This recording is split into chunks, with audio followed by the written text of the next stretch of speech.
Le gel d'avril 2021, tu voulais que je chiffre, c'est 2 milliards d'euros de pertes. C'est la plus grosse catastrophe agricole nationale en France qu'on ait eue depuis 1945. Économiquement parlant, si on a ça tous les ans, c'est pas rentable. Comment tu veux que je pense que c'est positif pour l'agriculture ?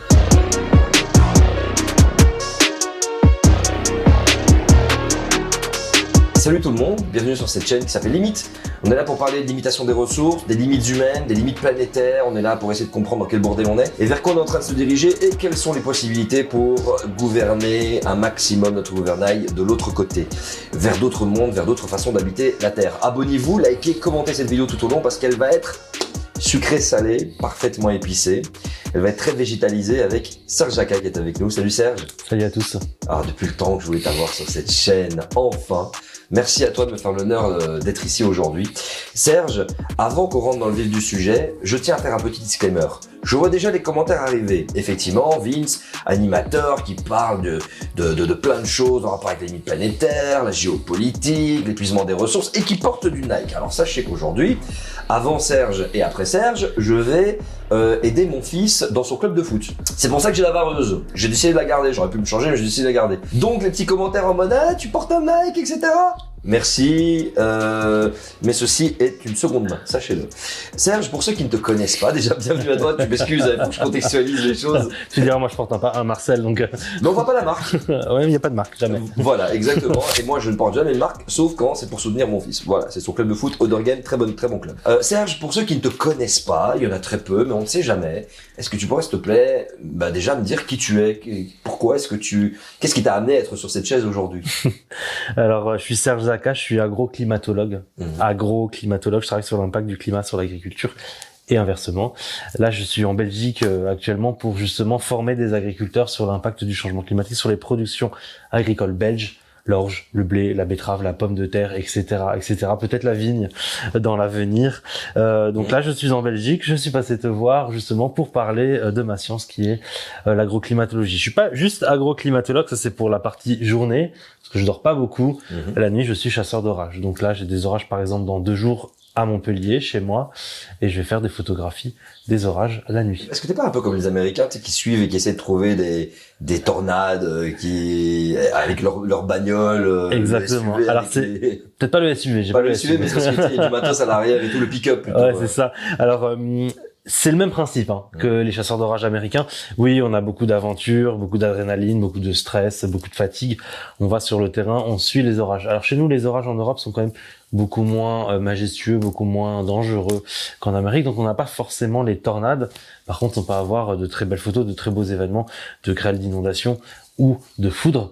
Donc moi, je recherche plutôt, au contraire de l'Amérique, ils font plutôt des photographies intenses et violentes. Donc un camion qui s'envole, une vache qui vole, enfin voilà, vraiment ils cherchent le cliché avec la maison détruite. Voilà, pas forcément de l'art mais de la violence. En France, nous les chasseurs d'orage, on a plutôt tendance à faire de l'art. C'est-à-dire de la photographie, un tableau, un beau paysage, une falaise, un petit village français. C'est comme ça qu'on fait de la photo plutôt en France. Donc moi, je suis plutôt à la fois artistique, scientifique, aventurier. En Amérique, c'est vraiment du bourrin, quoi. C'est plus des aventuriers risqués, on va dire. Mais c'est le même principe de suivre les orages et de faire les photos. Eh ben, merci de nous confier tes métiers. Moi, il y a aussi un métier que tu fais. C'est écophysiologiste. Alors, il faut m'expliquer, c'est quoi être docteur en écophysiologie? Parce que tu sais pas vraiment sur ça que tu te vends sur les réseaux, non, etc. Non plus. Il faut savoir que moi, je me vends comme agro-climatologue, puisque quand on voit sur BFM TV, qu'on voit sur TF1, qu'on voit sur la télévision, quoi, quand je dis agro-climatologue, on comprend. C'est l'agriculture, le climat. Ouais. C'est assez simple. C'est comme hydrogéologue. Hydrologie, géologie. Eh bien, en réalité, en France, l'agroclimatologie en tant que telle n'existe pas forcément. On appelle ça c'est une branche de l'écophysiologie. L'écophysiologie, c'est l'impact de l'environnement sur la plante. Ça peut être le sol, ça peut être d'autres aspects, c'est le climat également. Et dans cette branche de l'écophysiologie, on a l'agroclimatologie, c'est l'impact du climat sur les végétaux. Et vu que je ne traite pas de l'ensemble des impacts de l'environnement sur la plante, je traite que du climat. Je dis plutôt que je suis agroclimatologue. Il faut savoir que dans d'autres pays, anglo-saxons notamment, en Angleterre et puis aux États-Unis, l'agroclimatologue est beaucoup plus reconnu en tant que formation spécifique d'agroclimatologie. Moi, j'ai fait une thèse en écophysiologie, plus la branche agroclimatologie. Et donc, c'est pour ça que je dis que je suis agroclimatologue. Serge, si tu es là aujourd'hui, on va aborder plein de sujets. Moi, ce que j'aime bien chez toi, je te suis, on se follow depuis pas mal de temps maintenant, c'est, et ça va être un des chapitres de cette vidéo, c'est que tu ne laisses personne dire des conneries. On y reviendra après. Donc moi, j'aime bien cette manière très honnête et très cash de rentrer dans l'art. T'es pas mal suivi sur les réseaux, notamment grâce à ça. J'ai envie de me mettre à ta place, de voir un peu le monde à travers tes yeux. Et on en a fait l'expérience, petite anecdote. Toi et moi, on a été faire 2-3 petites courses. Et t'as tout de suite vu, ah l'arbre là, il est mort. Et moi, je savais pas de quel arbre tu parlais. Il a fallu le temps de capter. Tu dis, ouais, si, le conifère, là, il est mort et tout. Tu t'es arrêté devant un arbre, t'as commencé à le sentir. Je me dis, ah ouais, je suis avec un aventurier, là. Et je trouvais ça génial parce que tu me disais, ouais, voilà, que tu vois effectivement le monde à travers le vivant qu'il habite. Et moi, je voudrais savoir, aujourd'hui, je voudrais vraiment rentrer dans ta tête. Comment tu vois le monde? Quelles sont les limites aujourd'hui qu'on a dépassées? Quels sont les records qui ont été faits? Et toi qui es sur le terrain, qu'est-ce que tu constates de tes propres yeux avec l'agriculture, les plantes, qui est quelque chose, honnêtement, moi, enfant des villes, qui m'intéresse. Je suis trop largué. C'est-à-dire que si je commence à m'intéresser sur la question, je vais arriver à une étape de l'évolution d'une plante où je ne vais pas savoir où est-ce que j'en suis et je ne vais même pas constater de près ou de loin qu'elle est malade. Toi, tu as vraiment la tête dans le cambouis. Je voudrais un peu que tu me fasses une synthèse de où est-ce qu'on en est. En fait, moi, c'est un peu le prisme de mes boulots de regarder les plantes et le ciel également. Par exemple, j'ai beaucoup réalisé que quand je suis avec des collègues en ville ou quand je suis avec des collègues en campagne qui sont pas forcément des milieux agricoles, moi, je regarde le ciel. Et les autres vont regarder plutôt les bus, les voitures, peut-être la structure des rues, je ne sais pas. Moi, ça m'intéresse pas du tout. Je regarde la végétation qu'il y a dans cette ville. Je me dis, tiens, là, ils ont fait un rond-point. Ils ont voulu mettre de la végétation qui n'est pas adaptée au climat dans 10 ans. Ça, c'est la lecture que j'ai du paysage. Ah, tiens, là, ils ont mis un olivier. Il n'a rien à faire ici dans cette région. Ceci dit, il résistera aux conditions futures. Quand je vois des forêts, les gens vont dire, oh, c'est bon, c'est agréable ici, il fait un peu plus frais. Moi, je vois les conifères qui meurent. La mortalité dans les forêts due aux éléments du changement climatique. Quand je me promène dans un jardin botanique ou quand je me promène en campagne, je me dis tiens, l'agriculteur il a semé. Et c'est un peu tôt, non? Les arbres sont déjà en fleurs. C'est pas la période pour cette espèce-là. On est en avance, on est en retard. Bon, généralement plutôt, on est en avance. Tiens, il y a une culture, il y a du pois chiche ici. Les gens ne reconnaîtront même pas la culture du pois chiche. Il y a du pois chiche, ouais, c'est incroyable, c'est une culture d'avenir. Tiens, je passe à côté d'un champ de cacahuètes. D'habitude, on voit plutôt du blé, du colza, du maïs. Les gens ne font pas attention que c'est un champ de cacahuètes. En fait, j'ai une lecture du paysage qui fait que je ne suis pas enfermé dans un espèce de... Enfin, peut-être que je vais être un peu critique, mais je trouve qu'on est enfermé dans une espèce de matérialisme où on regarde le matériel, ce qu'on a, mais on ne regarde pas ce qu'on nous offre à l'extérieur. Typiquement, les orages. Quand il y a un orage, les gens s'abritent et il y en a qui en ont peur, je peux comprendre. Mais on regarde pas le ciel. On regarde pas forcément dehors, alors que c'est le moment de la journée où il y a le plus beau ciel qu'on peut avoir avec les orages. En fait, c'est juste, c'est ce qu'on faisait avant. Je sais pas si tu vois les dictons qu'on a nous en France. Après la pluie vient le beau temps. C'est peut-être le plus simple. Mais on a des dictons sur les insectes, sur les oiseaux, sur les hirondelles, sur les grenouilles, etc. Qui faisaient qu'en fait, avant, dans la campagne, on regardait notre environnement plus que ce qu'on avait. Maintenant, on regarde plus ce qu'on a que l'environnement qui nous entoure. Et alors, ça peut être bien sur certains aspects, mais sur d'autres aspects, c'est que ça nous éloigne d'où on vient en fait. Ça nous éloigne de la compréhension de notre environnement et ça nous éloigne en fait de notre impact sur cet environnement, puisqu'on ne le regarde pas, donc on peut pas constater qu'on a un impact sur l'environnement. Moi, de par mon métier, bon, je suis un petit peu aussi dans la lune, on va dire, je regarde toujours des choses différentes, et bien, de par mon métier, je vois tout ce qui se passe. Là, je viens de voir, tout à l'heure, je regardais par la fenêtre, tu regardais mon jardin, je regardais la canopée, je regardais la couleur du sol, il y a bien de l'eau dans le sol, il y a beaucoup plus en Belgique, les arbres sont bien verts, il n'y a pas forcément de très grosses problématiques actuellement. C'est le premier truc que je regarde quand j'arrive quelque part. Voilà. Je sais qu'il y a des personnes qui arrivent dans des villes différentes, à Bruxelles, qui est une ville plutôt exotique, parce que moi je suis de France. Ils vont regarder les bars. Ils vont regarder peut-être, je sais pas, les musées, les salles de concert. Moi, je regarde les arbres qu'ils ont plantés dans la rue, la canopée, l'ombrage qu'il y a dans les rues. J'ai vu qu'à Bruxelles, il y avait pas mal de rues avec des arbres, donc c'est plutôt bien. Je suis pas allé au centre-ville, hein, c'est juste en périphérie. Voilà, j'ai pas une lecture du paysage qui est différente, et parfois, quand je vais dans les médias français, j'ai eu des réflexions qui étaient un peu dérangeantes. C'est-à-dire que je suis allé il y a pas très longtemps chez France 2 ou BFM TV, il me semble que c'était France 2 ou France 3, enfin dans un média français, et puis c'était au mois de début avril, fin mars, début avril, il faisait hyper doux, il faisait entre les 25 et 30 degrés sur toute la France, et tout le monde sortait, parce qu'il y a comme une période de pluie avant, tout le monde sortait boire des bières, et c'était super, et il y a eu, c'est les premiers beaux jours, il a fait 2 semaines un peu doux, et moi j'étais le seul dans mon coin à me dire mais non, il faut pas qu'il fasse doux, parce que là les arbres sont très en avance déjà, et là ils vont exploser quoi. On va avoir la floraison, on va avoir la feuillaison, puis le gel n'est pas terminé, on a des risques de gel derrière, et on me disait Serge, allez arrête, profite du beau temps, profite de ça, arrête de nous faire gâcher notre bière en terrasse, ce qui n'était pas mon objectif à l'origine, ils ont le droit de faire ce qu'ils veulent. Non, moi, mon objectif c'est quand même d'alerter que c'est pas parce que c'est un temps agréable pour l'homme qu'il n'y a que l'homme qui vit sur Terre, qu'il y a aussi les écosystèmes. Et là, effectivement, il y a eu du gel après, et donc on a eu des pertes de rendement assez massives dans le sud de la France, dans certaines vallées, au sud des Alpes ou dans le Limousin, qui ont fait que, oui, effectivement, oui, il a fait doux, oui, ça a été agréable, oui, on en a profité, moi-même, j'ai mangé en terrasse. Par contre, il faut pas oublier qu'il y a les écosystèmes aussi sur Terre, et on les oublie tout le temps.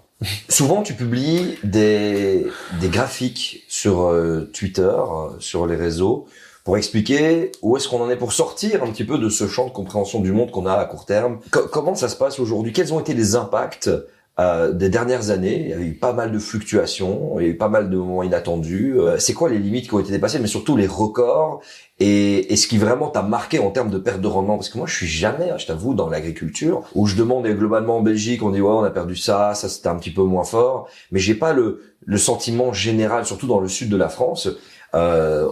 J'arrive pas à avoir les quantités en termes de milliards, de millions d'euros de pertes. Qu'est-ce qui a perdu? Est-ce que c'est les vignes? Est-ce qu'un jour on va venir à une situation en fait où on n'aura plus de vin, façon de parler, tu vois? Ou au contraire, on va déplacer, ce sera plus le champagne, ou ce sera plus le vin de la Gironde, mais ce sera plutôt le vin des Ardennes, j'en sais rien. Je voulais un peu avoir encore plus de précision. C'est vraiment de l'observation du coup de ces impacts climatiques sur l'agriculture.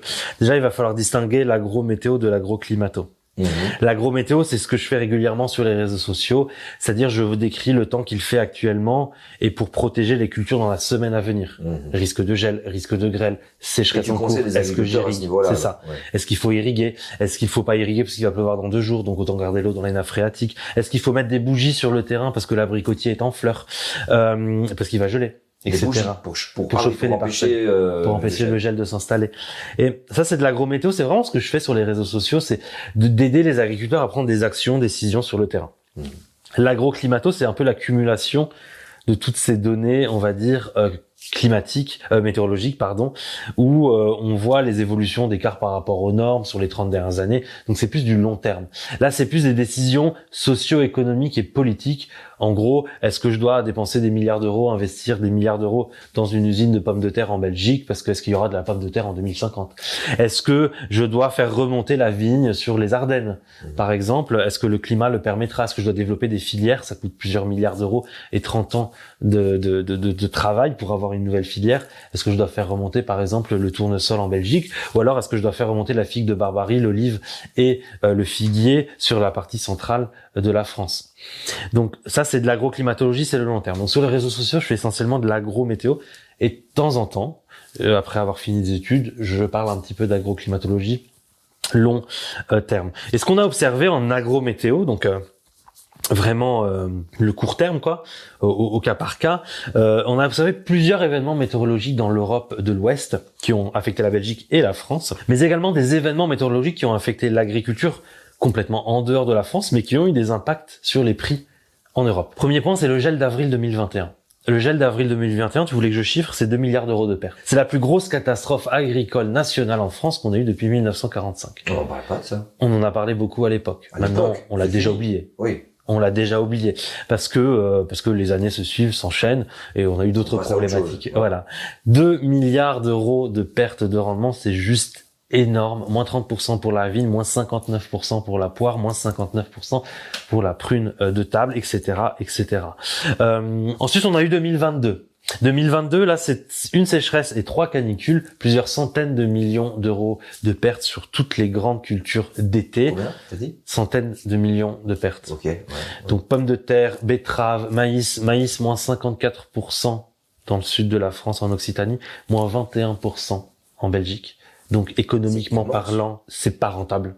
Économiquement parlant, si on a ça tous les ans, c'est pas rentable. C'est le modèle qui s'effondre. C'est le modèle qui s'effondre complètement. Donc là, on a atteint des limites, on va dire, économiques et des limites de production, on va dire, de rentabilité. Donc 2021, forte perte de rendement pour le blé aussi, moins 17% dans le sud de la France. Par contre, plus 8% en Belgique. On pourra peut-être revenir pourquoi une différence entre le blé et le maïs. C'est essentiellement parce qu'on les cultive pas à la même période de l'année. Les pommes de terre, je sais pas si tu te rends compte, on a été descendu si bas qu'on se demandait, parce qu'on a eu des pertes de rendement en quantité et en taille, donc en poids, on se demandait comment on allait faire pour faire des frites qui soient longues cette année pour pouvoir tremper les frites dans le ketchup sans se mettre sur les doigts. C'est sérieux? Au lieu de se dire, mais qu'est-ce qu'on va faire pour quand même garder la rentabilité de la pomme de terre, parce qu'on a quand même eu moins 21% de production, quoi. Au lieu de se dire ça, on s'est dit que ça ne rentrait pas dans les calibres des industries agroalimentaires pour faire des frites, pour que le consommateur soit content avec des frites qui soient longues. Je pense qu'on n'a pas compris le problème. Le problème, c'est pas de savoir si les frites vont être longues, c'est de savoir si on va les produire, tout simplement. Ouais. Parce que si elles sont pas là, bah, elles sont ni longues ni petites, elles sont juste pas là. Donc nous, on est encore en train de se dire comment on allait faire pour rentrer dans les cahiers de charges de l'industrie agroalimentaire. Peut-être qu'il va faire évoluer un petit peu les mentalités, la consommation. Donc ça, c'était pour les événements européens. Là, on a un excès d'eau maintenant, puisque le cycle de l'eau. L'année dernière, hein, on est bien d'accord. Exactement. Le cycle de l'eau, en fait, avec le changement climatique, il est accentué dans les deux sens. Quand on a des périodes de pluie, essentiellement en hiver, surtout en Belgique, beaucoup plus de pluie. Par contre, beaucoup moins en été. Avec en plus de l'évaporation et de la transpiration supplémentaire, puisqu'il sera plus chaud. Donc on a un cycle de l'eau, donc un indice des sols hydriques, donc un indice des sols de la sécheresse, quoi, qui va dans les deux sens. Plus humide en hiver, plus sec en été. Pour les agriculteurs, c'est du mauvais temps. Le mauvais temps, c'est le temps qui dure. Donc s'il pleut trop longtemps, c'est du mauvais temps. S'il fait trop beau trop longtemps, c'est du mauvais temps. En Belgique, l'agriculture a prospéré et prospère toujours parce qu'on avait des alternances de temps. Il pouvait même pleuvoir en été. Alors que avoir 4 semaines de sécheresse, puis ensuite 5 mois de pluie, puis après 3 mois de beau temps, ça, c'est du mauvais temps agricole et qui fait perdre des rendements essentiellement en Belgique. Donc on a un déséquilibre de l'eau dans les saisons, mais sur l'année, on a plus d'eau qui tombera en Belgique et qui tombe déjà en Belgique. Voilà, donc ça c'était pour 2021, 2022, 2023, 2024. Gel, sécheresse canicule et excès d'eau, on a la totale. D'habitude, pour te donner des fréquences, en termes caniculaires, on en a eu 3 en 2022. Normalement, avant les années 2000, c'était une fois chaque 4 ans. Une fois tous les 4 ans et c'est passé à 3 par an. Là, on en a 3 par an et couplé à du gel en avril, des sécheresses et des canicules en été, puis après on peut avoir des excès d'eau en automne. Donc on parle de risques multifacteurs. D'habitude, en agriculture, on a peut-être une année, on a un risque. Ok, c'est pour ça qu'on a un temps tempéré en Europe qui est prospère à l'agriculture. Là, on peut avoir plusieurs risques sur la même culture, mais différents, à des périodes différentes, qui font qu'on peut avoir une pression sur le rendement accentuée par ce multirisque. Pour l'instant, ce qu'on observe, c'est que pour le blé, on a un rendement qui est plutôt stable, à 7 tonnes en France, 8 tonnes par hectare en Belgique. C'est sur les cultures d'été, donc celles qu'on sème au printemps, qu'on récolte à l'automne, qui sont en champ tout l'été, on a dépassé le plateau, là on est sur une baisse. Le maïs, la betterave, la pomme de terre en sont un bon exemple. Dans l'avenir, on s'attend à ce que les cultures d'hiver, celles qu'on sème en automne et qu'on récolte au fin printemps, début été, ont des hausses de rendement. En Belgique notamment, le blé pourrait augmenter, le colza et l'orge aussi. Par contre, pour les cultures d'été, on s'attend à une diminution des rendements. Ceci dit, on n'arrivera pas à des rendements extrêmement bas comme on peut avoir dans certains pays d'Afrique.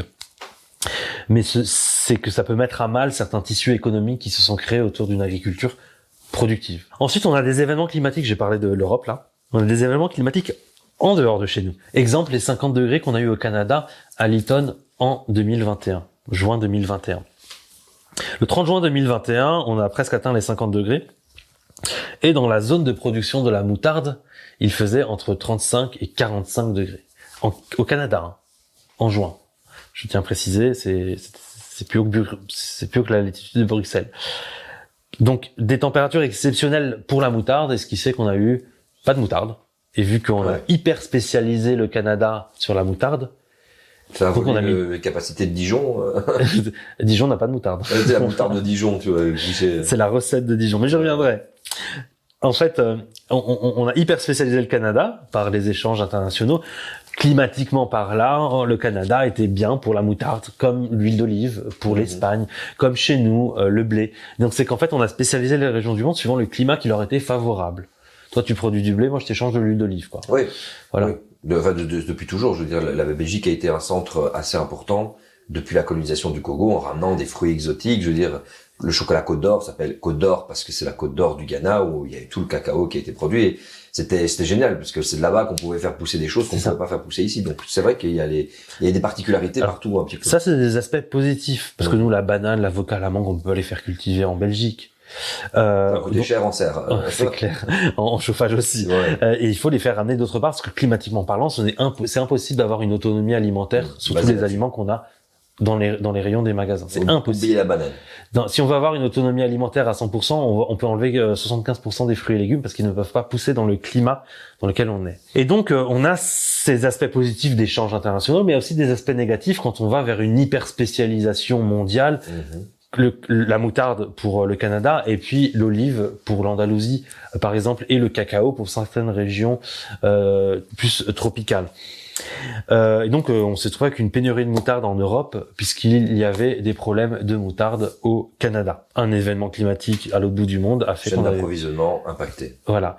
L'huile d'olive, il a fait 38,8 degrés à Cordoue en avril 2023 pendant la floraison des oliviers très sensible au-dessus des 35 degrés.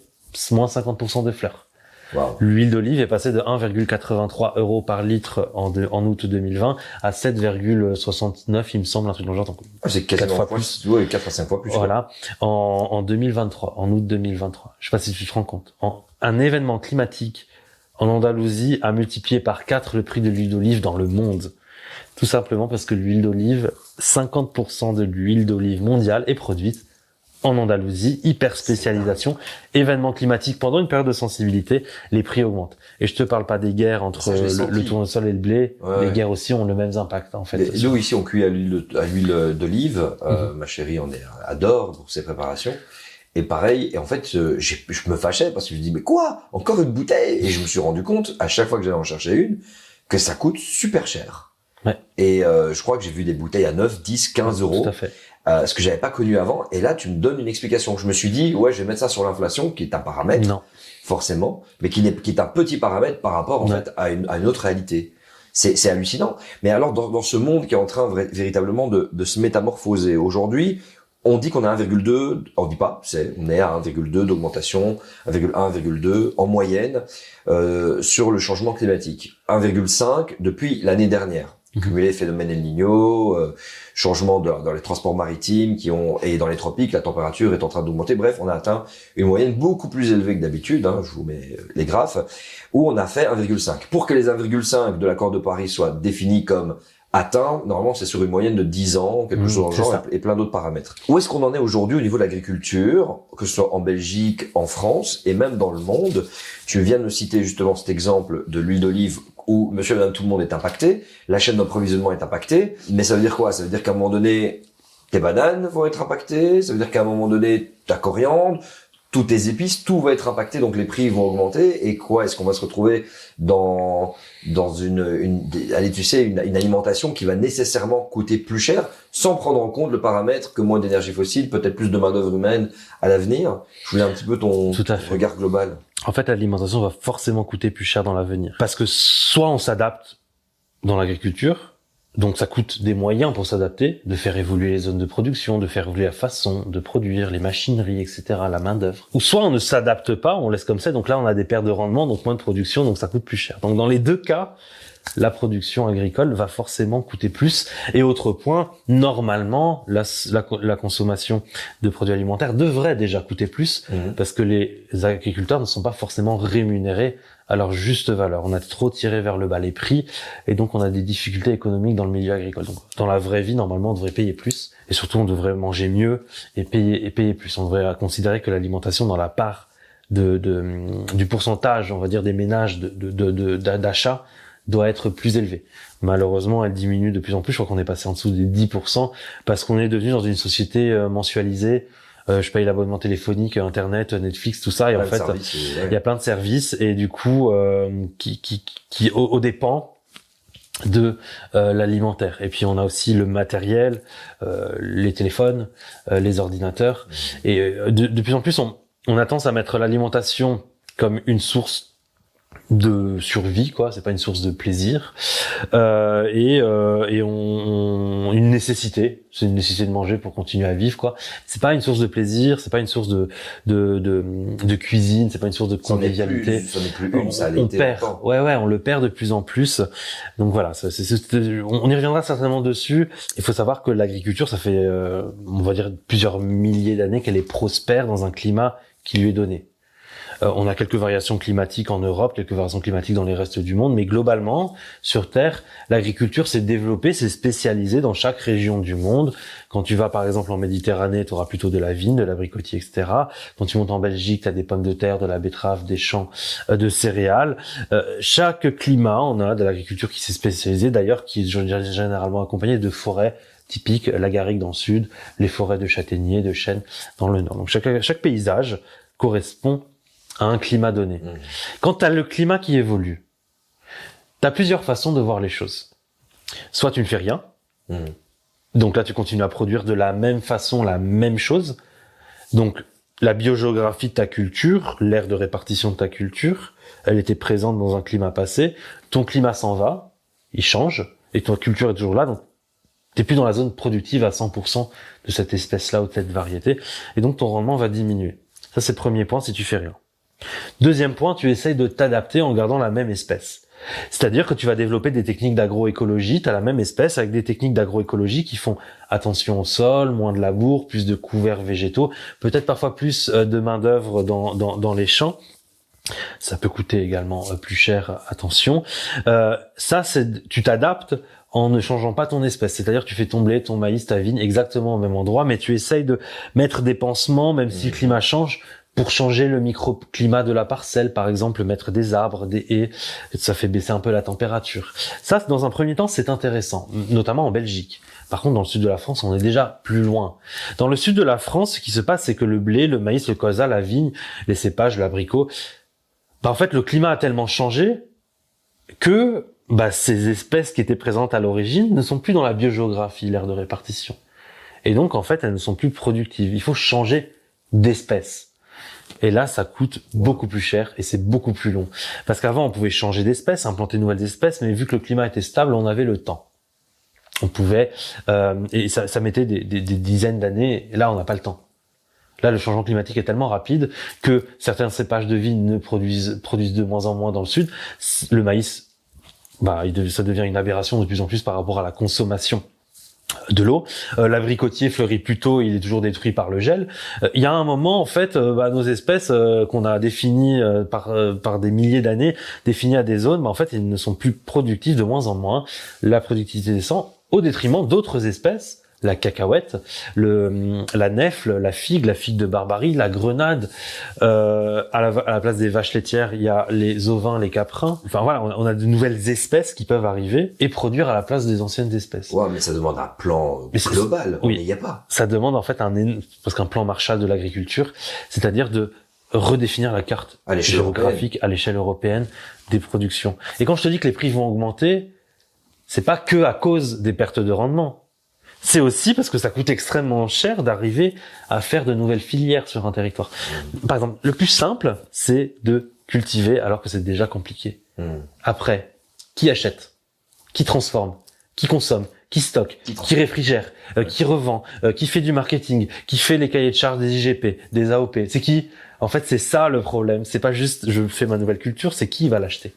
Ça, ce sont les filières agricoles. Et sur les filières agricoles, on a des exemples comme la noix du Périgord, la noix de Grenoble, l'AOC pomme du Limousin.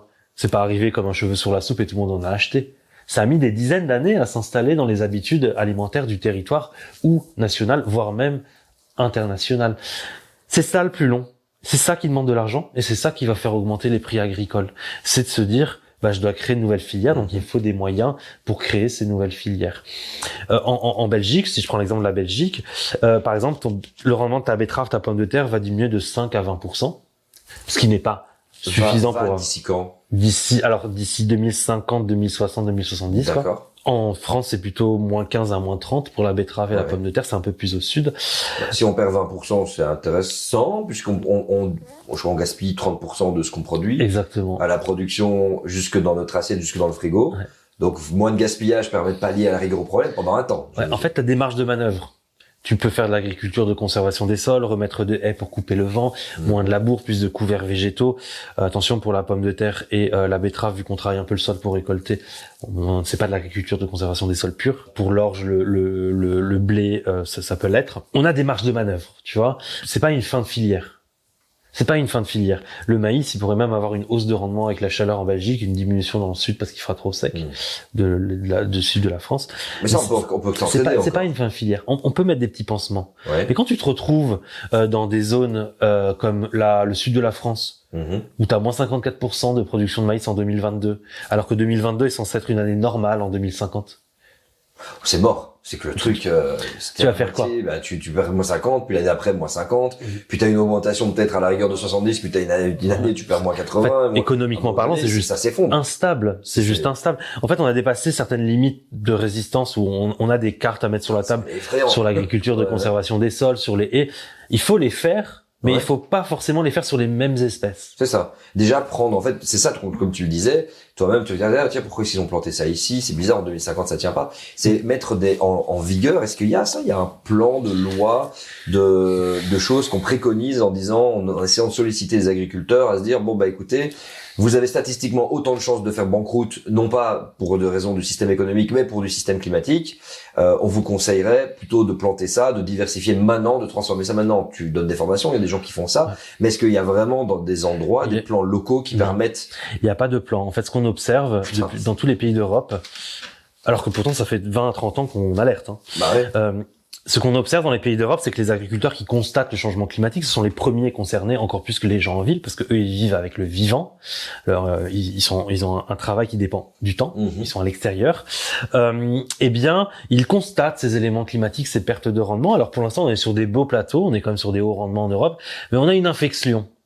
Et cette inflexion, si on anticipe, bah, il faut pas qu'elle descende plus bas, il faut qu'on arrive à la remettre sur un plateau. Le but n'est pas d'augmenter les rendements et que l'agriculture soit encore plus productive. Le but, c'est de stabiliser, voire de limiter la diminution pour la pression sur les sols, la pression sur l'environnement, mais qu'elle soit quand même rentable. Tout en travaillant aussi sur le gaspillage alimentaire, on pourra y revenir. Donc, les agriculteurs le constatent. Les dates de floraison, ils le constatent. Les dates de semis, ils le constatent. Les dates de sortie des animaux en pâture, parce que l'herbe a déjà poussé, ils le constatent. Donc tout ça est noté chaque année, tout ça est des noté. habitudes, et à un moment donné, et donc ils le voient. Ils voient l'évolution. Ils le voient, et donc forcément, dans n'importe quel travail, si tu fais bien le travail, tu vois les choses évoluer, tu t'adaptes. Donc ils ont commencé à s'adapter. Par exemple, dans le sud de la France, on a de plus en plus d'agriculteurs qui plantent des pistachiers à la place des abricotiers. Okay. On a de plus en plus d'agriculteurs il y a de la caroube qui arrive depuis le nord de l'Afrique. On a la figue de Barbarie. J'ai quelques champs de figue de Barbarie que je vois fleurir au bord du TGV quand je prends TGV pour monter à Paris dans le Gard. On a donc l'arrivée de nouvelles espèces qui font que les agriculteurs, en fait, eux-mêmes commencent déjà à expérimenter sur le terrain le futur. Ils le font déjà. Et j'imagine qu'il y a un transfert de savoir un peu en open source. Moi, chez moi, j'ai fait ça. Ça marche bien depuis 10 ans. Je vous conseille. Il y a dans le milieu agricole, on discute beaucoup entre nous. Qu'est-ce que fait le voisin? Qu'est-ce qu'ils font dans les autres régions? Et on s'adapte. Le milieu agricole s'est toujours adapté à tout ce qui s'est passé, à condition que ça va pas trop vite, comme le changement climatique. Après, c'est bien. Je suis en train de vous dire, ils s'adaptent. Bon, il y a encore beaucoup d'efforts à faire, peut-être sur les pratiques, sur le sol, sur la biodiversité. L'initiative vient du bas. Oui, mais pour l'instant, il y a une volonté de faire évoluer les choses. Certes, pas assez rapidement pour la plupart des scientifiques, mais quand on a une volonté, qu'est-ce que devrait faire un État? Il devrait être leader dans ses volontés et les faire remonter vers le ministère pour structurer ces volontés. C'est-à-dire, au lieu que ce soit les agriculteurs qui financent ces nouvelles filières de pistaches, de caroubes, de figues, d'olives, et même de la vigne en Belgique, et bah le ministère devrait dire bon bah voilà, vous passez de l'abricot à la pistache, je vous finance 50% de votre investissement parce que c'est une filière d'avenir. Je vous finance 50% de votre usine de séchage et de salage pour la pistache ou la cacahuète. J'investis sur les territoires pour développer nos futurs AOC, nos futurs IGP. Je forme des chefs étoilés pour donner des effets de mode sur la nèfle, sur la grenade, l'intégrer dans des plats français, sur la création de nouveaux plats régionaux, de nouveaux plats nationaux, des trucs qui feront la fierté des Français de demain, des AOC, des IGP administratifs, quoi. Et que l'industrie agroalimentaire, au lieu de se dire j'achète chez mes agriculteurs et je transforme, et ben il y a un moment, il doit y avoir un revirement de situation aussi. C'est comme les États. Il faut revenir auprès des agriculteurs parce que s'il y a des problèmes de production, il y aura des problèmes dans les usines aussi. L'industrie agroalimentaire dépend de la production. Donc si la production est très variable ou a des problèmes climatiques, et ben les revenus aussi de l'agro-industrie sont instables. Donc il va falloir aussi comprendre qu'on doit avoir un retour de formation, d'investissement économique, politique, même philosophique à la terre, et qui nous disent bon bah là je vous fais un cahier de charge si vous passez sur une agriculture respectueuse du sol, ok vous aurez peut-être une perte de rendement de 5-10%, par contre vous avez un rendement plus stable qui gère les excès et les déficits d'eau, voilà je vous paierai un petit peu plus. Si vous faites l'effort de rajouter des haies, d'enlever des rangs de vignes pour mettre des pistachiers, pour mettre de la grenade, pour couper le vent, pour couper l'évapotranspiration, je vous paierai un petit peu plus au kilo. On a une volonté qui est présente chez les agriculteurs, une inquiétude même. Et en fait, tout ce qui manque, c'est un effort économique. Ouais, courage politique. Un courage politique de changer les choses en profondeur. Voilà. De changer les choses en profondeur parce que ça va beaucoup trop vite. Pourquoi ça bouge pas? Pourquoi ça ne bouge pas? Parce que alors en France, historiquement parlant, on est quand même très terroir, régional, habitude. Et dans un système où on est très attaché à nos fromages, nos vins, les traditions, et ben c'est très difficile de faire bouger les choses. Donc ça c'est le premier point, c'est le poids de l'histoire. Je veux dire, il est presque excusable celui-là, parce qu'on avait quand même des produits de qualité, on les a toujours. Donc je trouve que ça reste excusable. Par contre, ce qui reste inexcusable, c'est de fermer les yeux. Faire comme si l'an prochain le climat ira mieux, que le rendement va s'améliorer. C'est-à-dire d'avoir une politique du pansement et non une politique de l'anticipation. Ce qui est très dangereux, je me permets de t'interrompre, à partir du moment où tu as 3, 4, 5 années, normales, type depuis 1850 façon de parler, où là on se dit bon c'est bon, le cerveau humain se réhabitue à la situation, on va dire dite un petit peu plus normale, et n'anticipe pas qu'il pourrait se reproduire quelque chose d'autre juste derrière, quoi. Exactement. En fait, ce qu'on regarde, c'est vraiment le rendement dans les années autour, mais on regarde pas les tendances globales. Quand on voit que le maïs est moins 40% dans le sud-ouest de la France. En une année? Alors, en tendance jusqu'en 2050, mais après il y a des pics. Voilà. Ouais. Mais on descend en moyenne à moins 40%, parce qu'il y aura trop chaud, trop sec en été pendant la culture du maïs. Et bien, moi, si j'étais ministre de l'Agriculture, je me dirais, je commence à créer une filière différente pour garantir la sécurité alimentaire et le revenu de mes agriculteurs demain. Parce que s'il y a plus d'agriculteurs, si on peut plus rien produire, c'est aussi une source d'instabilité, parce qu'on dépendra d'autres pays par rapport à la production agricole. Je veux avoir des agriculteurs, je veux continuer à être autonome, donc je vais plutôt faire de l'olive, je vais plutôt faire de la cacahuète, plutôt de la pistache. J'insuffle un souffle pour aller vers ces cultures-là. Et après, un changement culturel qui se fait, comme tu avais dit, tu prends des chefs étoilés, des influenceurs. Du marketing, des AOC, des trucs de qualité quand même, on dit pas de faire n'importe quoi. Bien sûr. Voilà. Mais ce qui se passe, c'est que là, c'est pas forcément le cas, sauf depuis récemment, pardon. En France, je travaille avec le ministère de l'Agriculture sur ces futures aires de répartition des cultures, à voir qu'est-ce qui en découlera. Avec non, pas avec directement le ministre, mais avec les équipes du ministère, sur des cartographies de qu'est-ce que pourraient être les productions de France, les zones de production pour investir dans les filières du futur. Alors en France, on le fait, puisque j'interviens beaucoup dans les médias et souvent je dis qu'il faut faire ça. Par contre, en Belgique, ils ont découvert, en fait, là, hier, quand je suis arrivé, j'ai dit oui, alors la cacahuète remonte, la pistache, le pois chiche. C'est pas trop des sujets. Le houmous pour être local, ils vont regarder, mais on va pas parler que d'agroécologie, alors. L'agroécologie, c'est faire attention aux cultures qu'on a avec le sol, moins de labour, plus de couverts végétaux, un sol plus vivant qui absorbe mieux l'eau. Moins de dépendance extérieure. Moins de dépendance extérieure, aussi moins d'intrants, de pesticides, de chimie, soit pour le bio, soit en agriculture de conservation des sols, l'agriculture régénérative, il y a plein de nouveaux termes comme ça. Non, en fait, non, il n'y a pas que ça. il y a aussi carrément la géopolitique mondiale de l'alimentation, quoi. Quand tes betteraves et tes pommes de terre vont être cultivées en Russie beaucoup moins cher et que tu vas devoir importer tes propres produits, parce que ça coûtera moins cher. Ouais, on peut se poser des questions à un moment. Qui anticipe en Europe? Qui se projette en 2050 et se dit il faut surtout pas dépendre des pays en dehors de l'Europe et puis qu'on peut produire tout ce qu'on veut en Europe, mais qu'il faut qu'on se répartisse en fait ces biogéographies. C'est qui le fait? En France, on a commencé à le faire, mais les produits que nous on perd. Ouais. La pomme golden qui a besoin de 1000 heures de froid à 7 degrés, en dessous des 7 degrés pour fleurir. Et en fait, c'est cette pomme golden, elle va remonter vers la Belgique, vers le Danemark, vers la Suède. Ouais. Mais elle sort de la zone française. Donc en fait, il faut une coopération avec les pays plus au nord. Ils vont produire cette pomme-là et nous, en échange, on aura peut-être de l'abricot, de la cerise et de la... C'est ça, d'où l'importance, parce que beaucoup de gens, tu sais, partent du principe que ouais, l'Europe, ça sert à quoi? Est-ce que c'est pas l'un des leviers les plus importants de la raison d'être en fait de l'Union européenne? La sécurité alimentaire européenne est une des plus grandes raisons d'être de l'Europe. Enfin, que ça soit clair. Dans des petits pays comme ça, on va pas tout produire. Les zones plus au nord produiront des produits, la salade, le chou-fleur, le poireau, des légumes verts, on va dire, tempérés. Tandis que chez nous, dans le sud, alors peut-être pas l'Espagne et l'Italie, à cause de la désertification, la courgette, des légumes du soleil.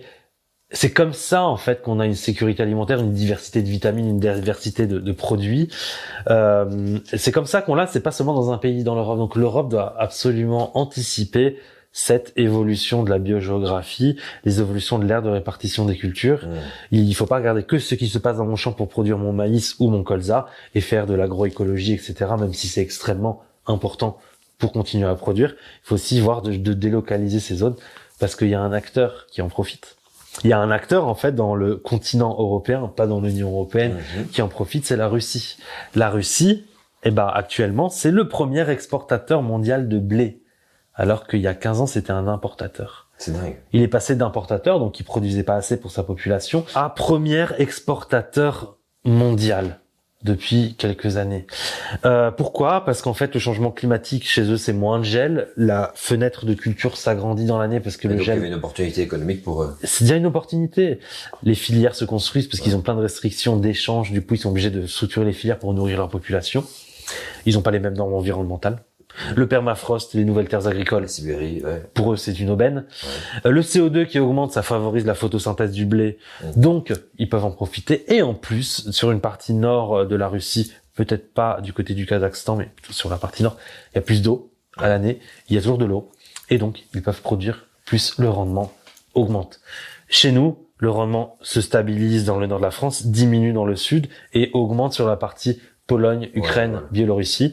Mais quand on voit ce qui se passe actuellement dans ces zones-là, on peut se dire que l'Europe a l'objectif, il a même pour rôle, c'est même obligatoire de garantir la sécurité alimentaire de ses habitants en évitant de dépendre de pays qui ne sont pas nos pays alliés. Et cette dépendance, en fait, elle est due au changement climatique, qui fait évoluer les zones climatiques et donc les zones de production. Ce qui est intéressant, c'est qu'effectivement, le Kremlin avait dit il y a plusieurs années que c'était même intéressant pour la Russie, entre guillemets, le changement climatique, parce qu'ils avaient estimé que ce serait moins de consommation de gaz pour eux, donc voilà, ils vont devoir moins chauffer, c'est dans un certain sens. Après, il y a plein d'autres paramètres où ils sont impactés. Je veux dire, le permafrost qu'ils font, c'est des villes qui s'effondrent sur elles-mêmes, c'est des maisons pareilles. Enfin, ça devient des tourbières, ça devient tout. Il y a plein d'à côté. Tu avais mentionné quelque chose là tout à l'heure qui m'avait vachement intéressé, qui m'avait ramené à un truc que je vis. Tu disais que les agriculteurs, se sont déjà mis en action parce que ils prennent des notes et ils voient les floraisons qui ont lieu plus tôt, plus tardives dans certaines zones en fonction de ci, de ça. Moi, il y a un élément, j'ai des allergies qui ont commencé à mes 20 ans. Allergique aux arbres. Pas aux fleurs. Je suis pas allergique aux fleurs, donc c'est génial. Quasiment tous les arbres. Le bouleau, le peuplier. Au pollen, quoi. Ouais, pollen, exactement.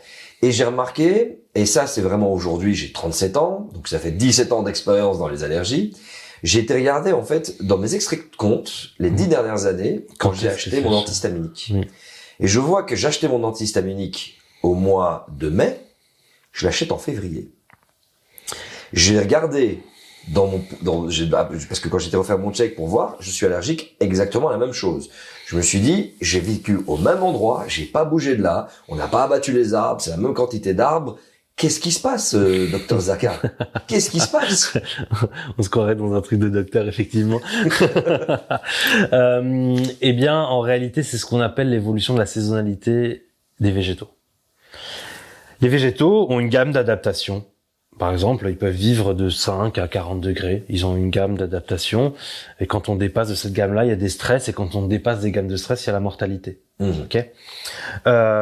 Donc, ils ont une gamme d'adaptation, une gamme de floraison au printemps qui fait qu'ils s'adaptent. Quand on atteint ces limites après, vraiment, là, on commence à avoir des floraisons qui commencent à dépasser des habitudes.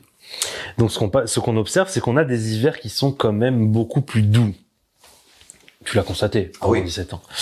On a moins de gel, on a moins de neige, on a plus de pluie d'ailleurs. Je peux te montrer, j'ai des photos de moi dans un lac gelé. J'y suis sur ce lac à mes 4 ans, 5 ans, 6 ans, 7 ans. Ça s'arrête. Il a été gelé une fois encore à mes 13 ans. Et c'est tout. Et puis, il a encore été gelé il y a quelques années, mais couche, tu mets ton pied, crac, ça s'écrase. Donc oui, clairement. Oui. Beaucoup plus doux. Beaucoup plus doux. Donc, ce qui se passe, c'est que vu que les végétaux ont besoin d'une quantité de froid en hiver, puis d'une quantité de douceur pour fleurir, la quantité de froid, ça s'appelle la vernalisation. Par exemple, le pommier golden, il a besoin de 1000 heures de froid en dessous des 7 degrés, c'est ce que je disais tout à l'heure. Quand il atteint ces 1000 heures de froid, la plante est prête, physiologiquement parlant, pour fleurir. Mais il lui faut de la douceur. En gros, il faut que le printemps arrive. Et après, vu que chez nous, on atteint toujours ces 1000 heures de froid en Belgique, puis la douceur est beaucoup plus rapide au printemps, et ben ça fleurit plus tôt. Attention par contre, jusqu'en 2050, on va avoir une avancée des dates de floraison. Et puis après 2050, ça va être l'inverse. En Belgique, on va repartir sur l'inverse. Ça va fleurir plus tard. Parce que la quantité de froid pour les atteindre va être beaucoup plus compliquée. Jusqu'à un moment, on atteindra, ça va repartir donc à la hausse, en retard les dates de floraison, et à un moment, ça ne fleurira plus. Parce qu'en fait, on n'atteindra plus les 1000 heures degrés dans l'hiver. Donc là, ça veut dire qu'il faut changer de culture, en gros. Donc, ce qui se passe actuellement, pour l'instant, en Europe, c'est qu'on a une avancée de la phénologie des végétaux, les stades de développement des végétaux, de 15 jours à peu près de floraison sur la vigne. Non, la vigne, c'est peut-être 10 jours. 15 jours sur les arbres fruitiers. On peut avoir jusqu'à 1 mois pour les arbres d'ornement de la forêt, etc. On peut avoir jusqu'à 1 mois. C'est-à-dire que ton pollen que tu avais pour toi dans ta tête au printemps, de plus en plus, c'est à la fin de l'hiver maintenant que les arbres vont commencer à débourrer et puis à fleurir. Et donc, c'est super tôt. C'est super tôt en réalité. Et ça, c'est un des impacts du changement climatique. Ça influence la saisonnalité. Ça va pas influencer les saisons parce que c'est astronomique, la durée du jour, et etc.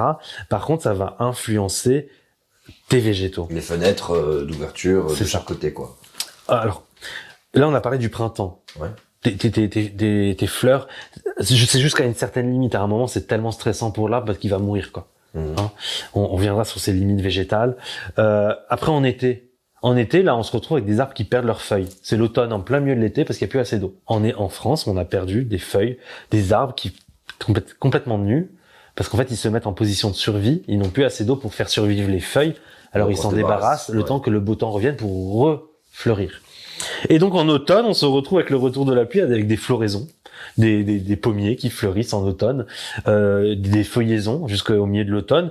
Et au lieu de perdre les feuilles en octobre, maintenant on les perd mi-novembre, voire fin novembre. Chez moi, dans le sud de la France, cet hiver, on a perdu les feuilles début décembre. Les arbres étaient verts jusqu'à début décembre. Et ils les ont repris fin février, même pas, mi-février. Ils ont eu que 1 mois et demi de repos, quoi.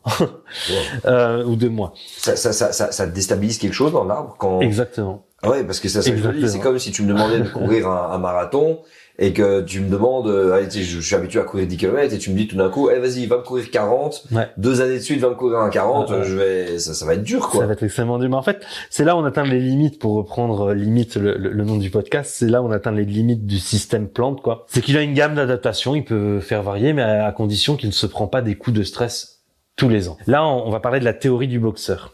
C'est le nom d'un film d'ailleurs qui est sorti en France que je vous conseille de regarder sur le changement climatique et l'agriculture. La théorie du boxeur, c'est en fait que un écosystème, quand il se prend un gel une année, une claque dans la gueule, quoi, il va reprendre derrière, il y a pas de problème. Ça fait partie des cycles naturels qu'on a sur le climat.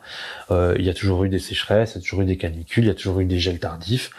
Par contre, si moi je suis un boxeur, je te donne un coup dans la tête, une fois par jour, peut-être une fois par semaine, ça va.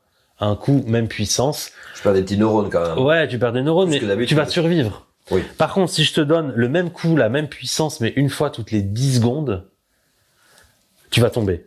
Alors que pourtant, je t'ai donné la même quantité de coups, une est allée sur toute l'année et l'autre est allée sur 1 minute. Donc en fait, la théorie du boxeur, c'est ça, c'est qu'une forêt, un arbre, un olivier, un abricotier, il va se prendre un coup de gel, il se prend un coup de canicule, il se prend un coup de...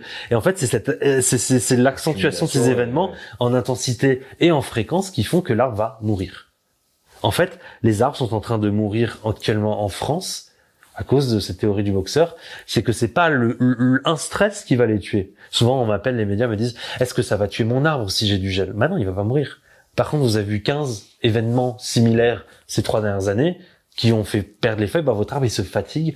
Et il y a un moment, quand on est fatigué, eh bien, il y a une maladie qui arrive, vu qu'il n'y a aucune résistance, toute la forêt y passe. Et c'est ce qui se passe actuellement notamment dans le sud de la France. On a les châtaigniers qui sont en train de mourir, les peupliers. On a également le hêtre qui est en train de mourir. On a le chêne pubescent. On a l'épicéa qui est en train de mourir l'épicéa. Il a parfois été intégré par l'homme dans des zones où il ne doit pas y être. On a des maladies qui viennent ravager ces forêts qui sont fragilisées par les sécheresses répétées, par les pertes des feuilles en été, par les gels tardifs, par l'exploitation également de cette forêt. Il n'y a pas que le climat. Et donc, on se retrouve avec une mortalité accrue des arbres. Et donc, en fait, c'est tous nos paysages qui vont changer avec le changement climatique. Le problème, c'est que la mortalité des arbres est plus rapide que les arbres qui remontent du sud, parce que la biogéographie des arbres du sud remonte. Donc, on a une période de flou, où on va avoir des arbres qui meurent, et des arbres du sud qui, ils vont pas courir, remonter, prendre le TGV. C'est long. Normalement, un changement climatique pour une forêt, c'est des milliers d'années. Oui. Ça a le temps de remonter, les épicéas qui redescendent, qui remontent. Suivant les éléments climatiques, suivant les périodes glaciaires, interglaciaires, ça met beaucoup d'années. Là, c'est qu'en fait, on a une mortalité qui n'est pas remplacée. Sauf si l'homme intervient et remplace bien sûr les graines. Mais en tout cas, la majorité des cas, ce n'est pas remplacé. Donc on a une forêt qui perd des peuplements. Donc, le soleil, les rayons du soleil rentrent plus dans la forêt, parce qu'il y a moins d'arbres. Donc la forêt se réchauffe de l'intérieur. Donc les autres arbres autour meurent plus rapidement. C'est une boucle de rétroaction positive. Et derrière, on vient me dire, arrête de nous faire chier, Serge, laisse-nous boire notre pierre en terrasse, ça fait plaisir. Ben, vous avez pas la même lecture du paysage que moi, en fait. Le déni fait du bien. En fait, c'est pas forcément du déni. Enfin, de toi, me dérange pas, je suis bien avec ma bière. Ouais, c'est ça. Je peux voir la vérité. Alors, allez boire votre bière, il y a pas de souci, mais par contre, soyez conscient que si vous buvez votre bière pendant 3 semaines au mois de mars en terrasse, ça a des conséquences, c'est une claque de plus pour l'écosystème. Moi, j'ai envie de te montrer ce graphique qui est juste là.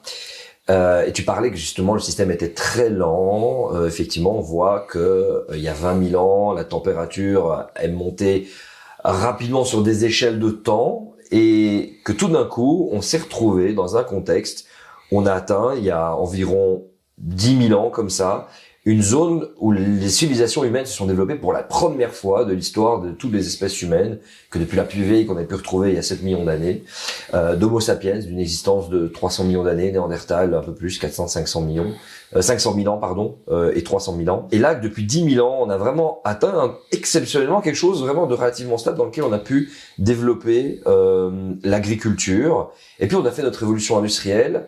Et cette zone de stabilité climatique, de changement des températures très lentes à l'échelle, on va dire, des espèces vivantes de la planète, tout d'un coup, on fait un pic.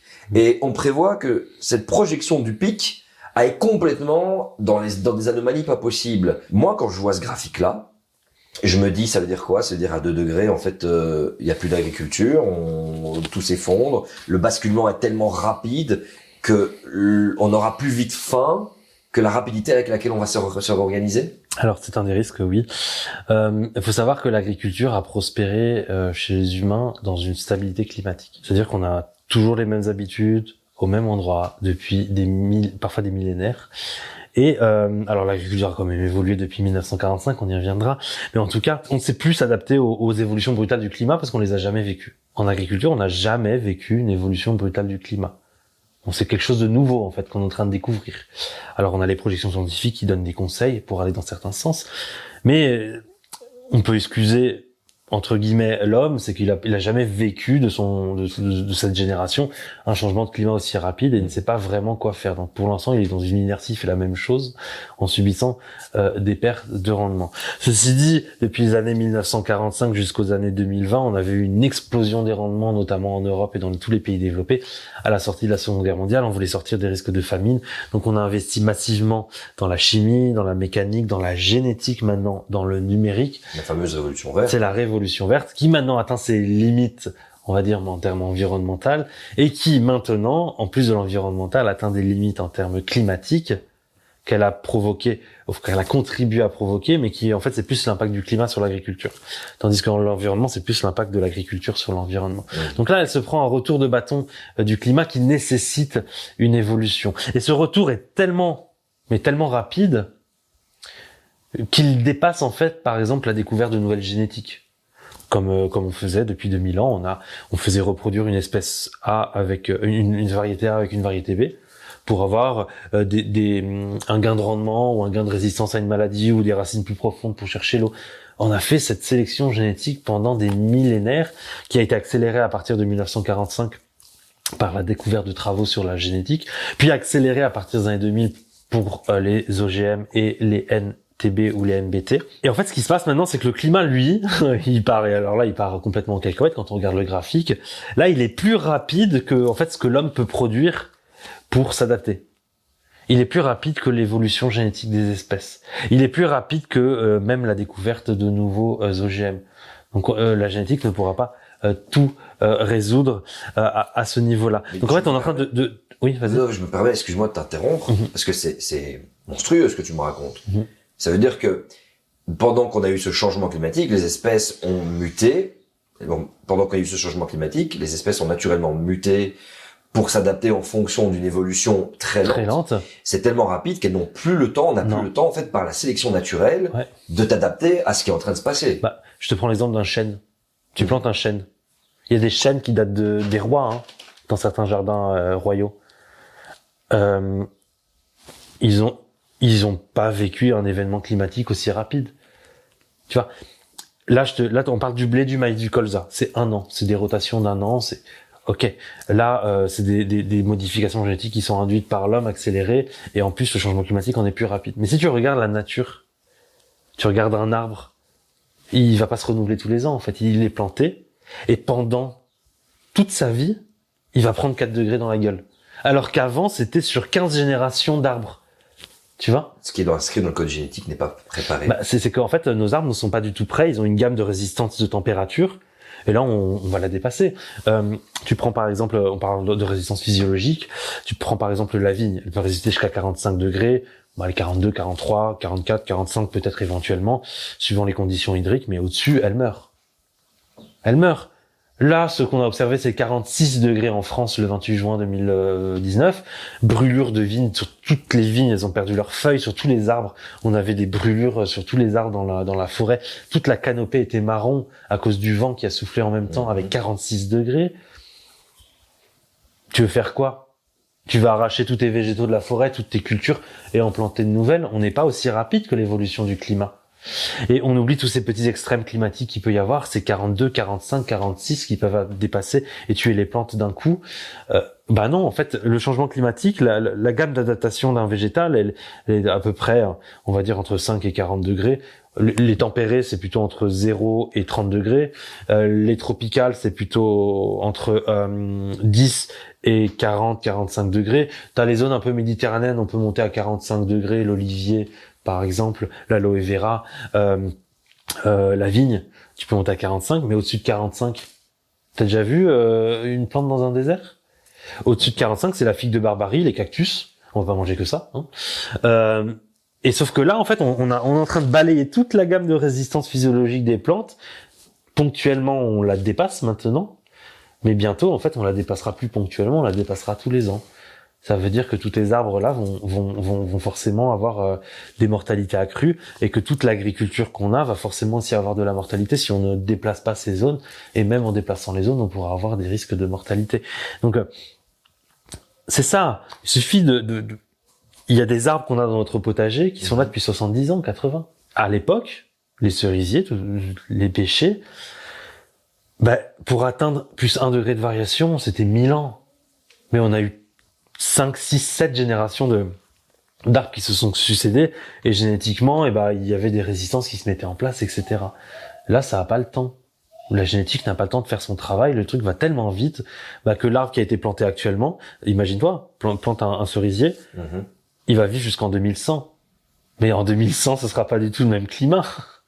Ça veut dire que ton arbre que tu as planté, qui a prospéré ces premières années, il était content, il y avait de l'eau, il faisait beau, il était dans sa gamme de température, il va jamais durer jusqu'en 2100, en fait, il va mourir. C'est une bonne idée, tu penses, de prendre les devants, essayer de faire des modifications génétiques OGM par nous-mêmes, déjà, pour anticiper, sur certaines zones, la résistance de certains trucs? Alors sur le papier, c'est une bonne idée. Sur le papier, c'est une bonne idée d'avoir la résistance aux maladies, parce que le risque de maladie évolue, parce que les températures, l'humidité aussi évoluent. On a les résistances aux fortes températures, aux sécheresses, peut-être les racines qui vont chercher l'eau en profondeur. C'est une bonne idée sur le papier en se disant on va accélérer la sélection génétique. Parce qu'en fait, les OGM, c'est une accélération de la sélection génétique qu'on avait l'habitude de faire entre deux espèces. Pour les OGM, tu prends un gène d'une autre espèce, tu la mets dans une autre espèce, donc c'est pas naturel. Par contre, les NBT ou les NTB, tu prends un gène de la même espèce et tu le réintègres dans la même espèce. Donc là, c'est une accélération de la reproduction, on va dire, sexuée naturelle entre les c'est en laboratoire, ça c'est en laboratoire. Voilà. Parce qu'il y a une autre manière de faire évoluer, si je peux me permettre, et je sais pas du tout si, je pars complètement sur une assertion, que si maintenant t'as des fraises et que tu les fais pousser dans une région sèche, montagneuse, ils n'y arrivent pas, et que tu forces le truc, dès que tu vois une qui a réussi à s'adapter, qui a réussi à faire des graines, tu récoltes et tu replantes. Et tu refais. C'est ça. C'est encore dur. Ça meurt. T'en as une qui arrive, qui survit. Tu récoltes les graines, et nanana. Au bout de... Ça, c'est ce qu'on a toujours fait. Voilà. C'est ce qu'on a toujours fait depuis la Mésopotamie. C'est ça. Voilà, oui. C'est ce qu'on a. Le processus. Ouais, parce que c'est hyper lent. C'est très lent. Ouais. C'est chaque année. Ouais. Mais chaque année, t'as pas le temps. Le changement climatique est beaucoup plus rapide, parce que le temps que ta fraise s'est adaptée, l'année suivante et les 5 années suivantes, elle est déjà plus adaptée. Donc en réalité, donc c'est une accélération, les NBT et les OGM. Cependant, alors c'est pas totalement mon domaine, je sors un petit peu de mon domaine d'expertise, je fais un peu de génétique, donc attention à ce que je dis. C'est tout à ton honneur de le préciser. Ça peut poser des problématiques dans l'environnement. Qu'est-ce que peuvent faire ces OGM résistants? De 1. De 2, est-ce qu'on a assez de recul sur ces aspects-là? De 3, c'est je pense le plus important, c'est qu'on va dépendre de certains organismes qui produisent ces OGM. Ouais.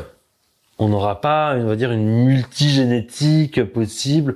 Il y aura que quelques organismes, peut-être 10, peut-être 20 dans le monde, qui pourront nous servir en semences et qui auront donc, on va dire, les brevets, qui auront donc la connaissance de toute notre alimentation. Et je pense pas que ça soit... Alors, certains me diront que j'exagère, c'est peut-être une bonne idée parce qu'ils sont bien et qu'ils travaillent sur des aspects de l'avenir.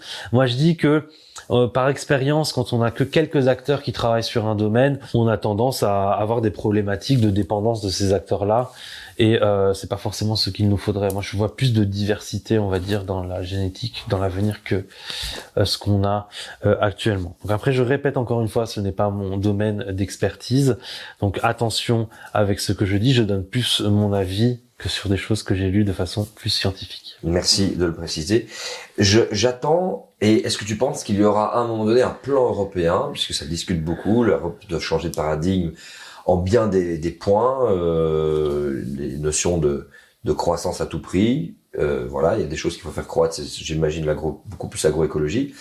Est-ce que toi tu crois à un moment donné à une réorientation totale et globale, un gros plan Marshall européen qui se met en place, voire même mondial, de dire ok les gars, voilà les données, voilà ce que le GIEC dit dans tel et tel chapitre, voilà ce qui se passe, et qu'on lance les chercheurs dans ce qu'on pourrait appeler la grande, il y a eu la révolution verte, ben là on pourrait appeler la grande transformation verte ou la grande métamorphose verte, j'en sais rien, tu vois.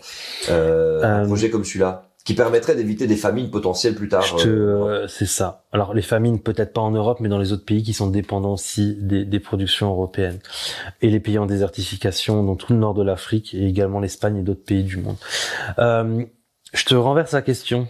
Est-ce qu'il y a un élément de politique dans le monde qui me fait penser qu'on va faire ce plan Marshall vert? Est-ce qu'il y a un élément qui est positif? Non. Comment tu veux que dans la politique actuelle, je réponde à cette question en disant ouais, je suis super confiant? Je suis super confiant. On a mis un plan sur les voitures, on a mis un plan sur l'énergie, on a mis un plan sur la rénovation des maisons, sur l'alimentation, et bien sûr, on va mettre un plan sur l'agriculture. Dans une société qui considère que l'agriculture, c'est vraiment le plus bas du plus bas, le dernier truc à se préoccuper, déjà qu'on n'a même pas réussi à résoudre nos problèmes de guerre et nos problèmes de transport et nos problèmes sociaux, déjà qu'on considère que l'agriculture est quelque chose en dernier, comment tu veux que je pense que c'est positif pour l'agriculture? Alors déjà, on ne pense pas à l'agriculture tout simplement, et en plus, on pense encore moins au climat. Donc voilà, on est vraiment les derniers des derniers. Et à l'environnement, j'en parle même pas. Dans l'état actuel des choses, non. Comment veux-tu que je sois positif, quoi? Comment veux-tu que je... C'est peut-être trop négatif pour le podcast ce que je vais dire, non, mais pas du tout. Au contraire, tu peux y aller. Au niveau politique, pour l'instant, en agroclimatologie, c'est néant. Mais rien. Déjà, simplement le fait qu'on a que 10 agroclimatologues en France, quoi. On n'a même pas de structure qui forme nos agroclimatologues. En Belgique, il y en a pas.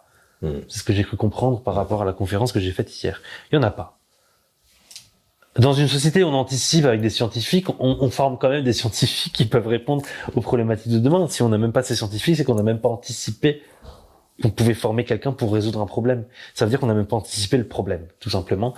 Et c'est exactement le cas. Comment veux-tu que je réponde de façon positive? Par contre, ce qui me rassure, moi, dans ces problématiques agroécologiques et agroclimatologiques, c'est que les agriculteurs commencent à être de plus en plus conscients. Il y a quand même quelqu'un dans cette zone économique qui est conscient, des agriculteurs qui sont conscients des problématiques. Alors, sur les problématiques environnementales, on a encore beaucoup d'efforts à faire. Sur les problématiques climatiques, par contre, là, c'est beaucoup plus généralisé. On sait qu'il y a un problème et qu'on veut le résoudre. Donc là, on a une volonté qui vient des bases, mais qui n'est pas encore reprise, comme je disais, par la politique. Donc, je suis positif avec les agriculteurs. L'agriculture de conservation des sols, l'agroforesterie, l'hydrologie régénérative, on en parle de plus en plus. Le sol devient vraiment un enjeu majeur d'avenir.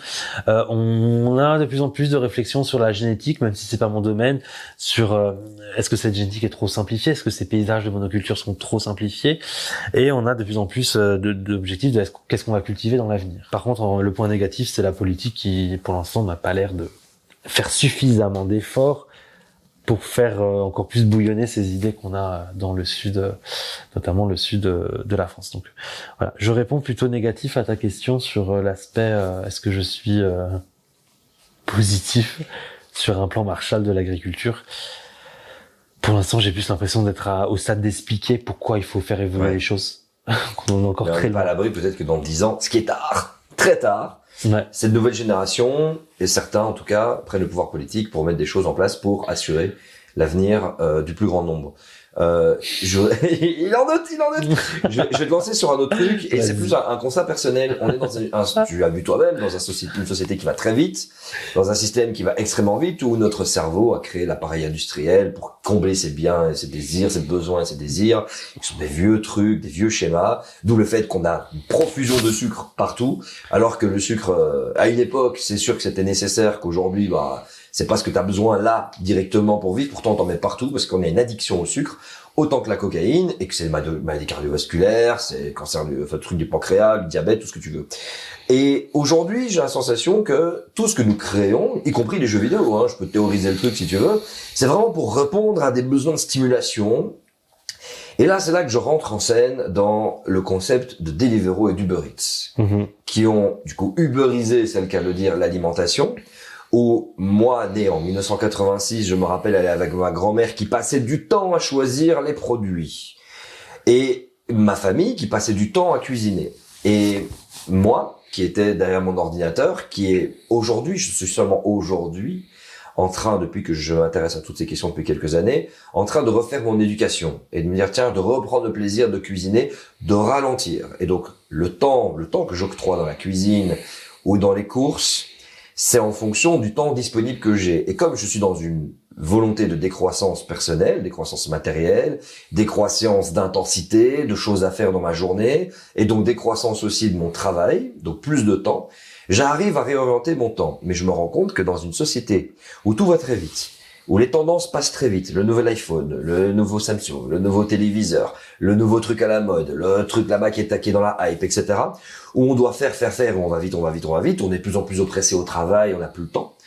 que Uber tombe comme une révélation incroyable en mode oh super Uber Eats, je commande mon truc, je suis encore plus décroché de l'alimentation et tu sais pas comment c'est produit, tu sais pas comment c'est fait. Parfois il y a des restaurants qui existent qui n'ont pas pignon sur rue où il y a peut-être 2-3 clients qui rentrent dedans parce que l'essentiel de leurs activités c'est faire sortir la bouffe pour l'envoyer exactement.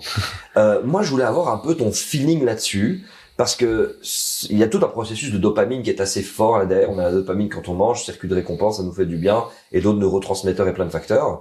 Le fait aujourd'hui de passer moins de temps à cuisiner, le fait aujourd'hui de perdre la valeur de la cuisine et de l'alimentation, et de recevoir ta nourriture comme une livraison Amazon, est-ce qu'il se passe pas un processus dans ton cerveau où la déconnexion est tellement forte que tu t'habitues à ça et que pour retourner dans quelque chose de beaucoup plus, on va dire, sain, il faut que quelque chose change drastiquement dans ta vie avant. En fait, t'as un processus qui est engagé depuis 1945 sur ce que tu viens de dire sur l'alimentation. Ce qui s'est passé, c'est que depuis 1945, on a de plus en plus une population qui est urbaine et puis qui est moins de la campagne. Donc, on a une différenciation de plus en plus entre la zone de consommation et de production. On produit dans le rural, on consomme beaucoup dans l'urbain. Et c'est l'urbain qui décide majoritairement camions, de comment doit fonctionner ou qu'il pense qu'il devrait fonctionner. Et donc, c'est-à-dire qu'on a une déconnexion complète entre la production, la matière brute, les légumes, les fruits, le blé, la farine, vraiment la matière brute, et le consommateur.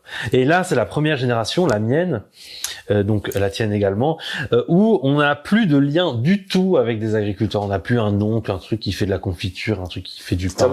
C'est terminé. Ça n'existe plus. C'est-à-dire qu'il y a des personnes qui ne savent même pas faire de la confiture, qui ne savent plus faire du yaourt, qui ne savent plus faire du pain. Alors qu'avant, ces 3 facteurs que j'ai dit là. Je me permets, excuse-moi, je vais me la raconter. Quand tu en es passé, je sais pas si t'as vu qu'il y avait un prumier dans la petite forêt juste à côté. On va choper les prunes, d'ailleurs c'est très bientôt. On est un peu en retard par rapport à l'année dernière. On chope les prunes, on a fait de la confiture ici. On nous a regardé, Serge, dans le quartier, tellement mal. J'ai pris l'échelle, je me suis posé, j'ai récolté les trucs. Les gens étaient choqués de ce qu'on faisait. Ils croyaient qu'on volait, quoi. Alors qu'en fait, ce qui va tomber par terre, quoi, sinon. C'était déjà par terre. Les oiseaux étaient en train de le travailler. Et j'étais vraiment, parce que les gens, il y avait une dissonance. Et moi, je dis, bah ouais, il y a des prunes. Je vais pas aller au carrefour me choper des prunes. Mais vraiment, les gens nous regardaient. Même une mamie qui lui dit, oui, vous n'avez pas le droit de faire ça. Je dis, mais pourquoi on n'a pas le droit? Mais parce que c'est un terrain privé. Je dis, oui, mais elles sont là en train de mourir par terre. On va manger les prunes. Terrain privé. Il y a personne qui vit là-bas. C'est une forêt. C'est une mini-forêt. Et non, mais c'est quoi? Et en fait, regarde le truc. Oui, mais c'est quoi? Vous avez pas l'argent pour aller chercher ça au Carrefour? Et je me suis dit, purée, si j'étais dans mon vieux schéma, je ressentirais cette honte. Mais tu te rends compte de jusqu'où est-ce qu'on est arrivé, quoi? Je te laisse reprendre ton petit. C'est pareil chez nous à Montpellier. On a les mûriers de Murcie, on a les oliviers, et les gens les regardent, quoi. Et je me rappelle quand j'étais petit, ma mère, je voyais des pommiers, des pêchers parfois, je lui disais, est-ce que tu manges? Non, c'est poison. On disait ça aussi. C'est poison quoi? C'est une pêche. C'est poison, enfin mais non, on sait pas, ça n'a pas été produit dans une ferme, on l'a pas acheté au magasin. Non, il y a des insectes et tout, et alors il y a des insectes, ça fait des protéines. C'est ça, ouais. Non mais c'est ça en fait, c'est qu'on est complètement déconnecté de ce qu'est la production agricole. Et la façon dont on se renseigne sur la production agricole, c'est sur des podcasts comme ici, mais également sur YouTube, sur TikTok. Et parfois on dit tout et n'importe quoi. Donc on a une espèce de fausse impression, on a l'impression qu'on a le droit de parler, on est expert agricole, donc tout le monde est expert agricole après avoir regardé des vidéos sur internet. Et donc on voit la production agricole qu'au travers de nos écrans. On la voit plus au travers de notre oncle, notre tante, de notre père, de notre grand-père qui faisait lui-même sa production agricole. Et donc peu à peu, on s'éloigne de la matière brute. Comme je disais, les légumes, les fruits, la farine, les céréales, etc. On s'éloigne de la matière brute, on ne sait plus cuisiner, et c'est remplacé progressivement, insinueusement par de l'agroalimentaire, des plats préparés, parce qu'on te fait comprendre que tu n'as pas le temps de faire à manger. J'ai bien dit, on te fait comprendre. On te fait comprendre que tu n'as pas le temps de faire à manger et que tu dois recevoir ta récompense dans un sachet en plastique, lui-même dans un plastique, lui-même dans un plastique, pour que tu puisses manger tes frites ou ton kebab.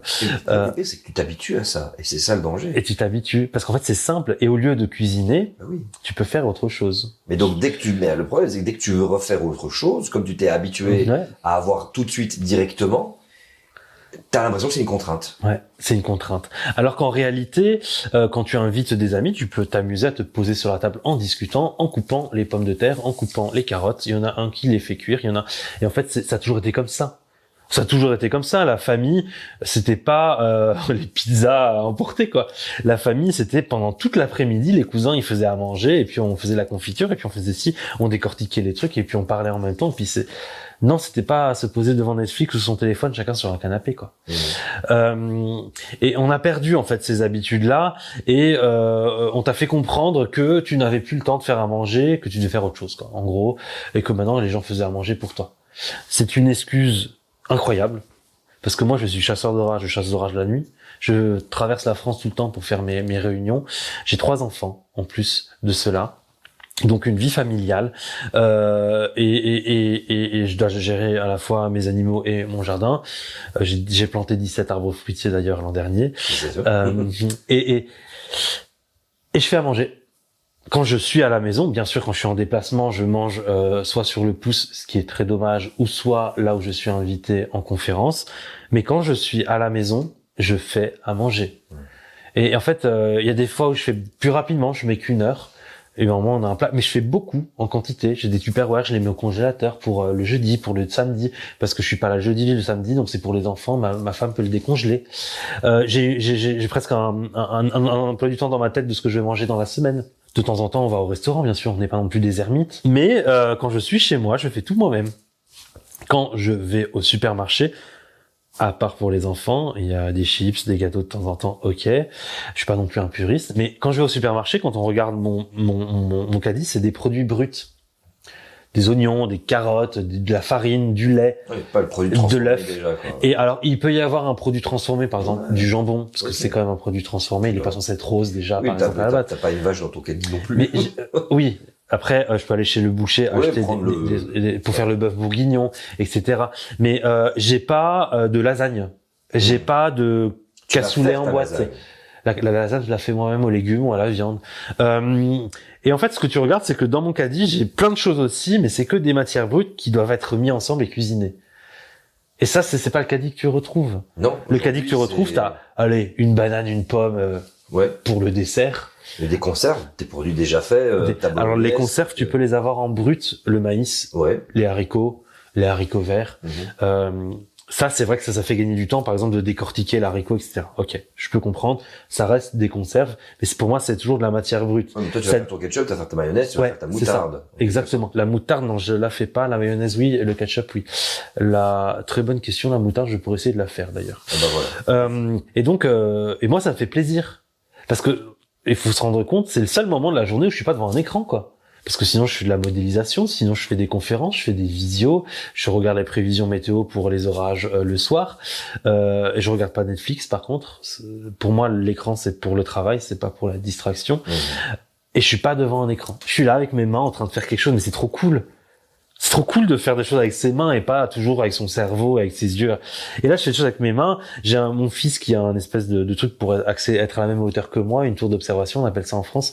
Il fait semblant de couper. Bon, il a pas de vrai couteau, il a un couteau en plastique, il fait semblant de couper. Je montre à mes enfants que la nourriture ne vient pas d'une conserve, que les conserves ne poussent pas dans les arbres. Je vais avec mes enfants voir mes fruitiers, voir les pommes pousser. Ils connaissent déjà les différents types d'arbres. Wow. Alors pas tous, hein, parce que moi je les connais pas tous, mais ils disent pas arbre, ils disent olivier.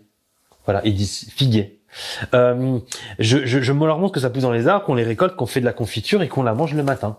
Voilà. Alors j'avoue que je ne fais pas ça toujours, tous les jours, tout le temps, parce qu'il y a quand même des moments où je préfère mieux sortir, faire du vélo avec les enfants et pas manger un plat préparé, mais manger des pâtes et du jambon, quoi. Enfin, rien de compliqué.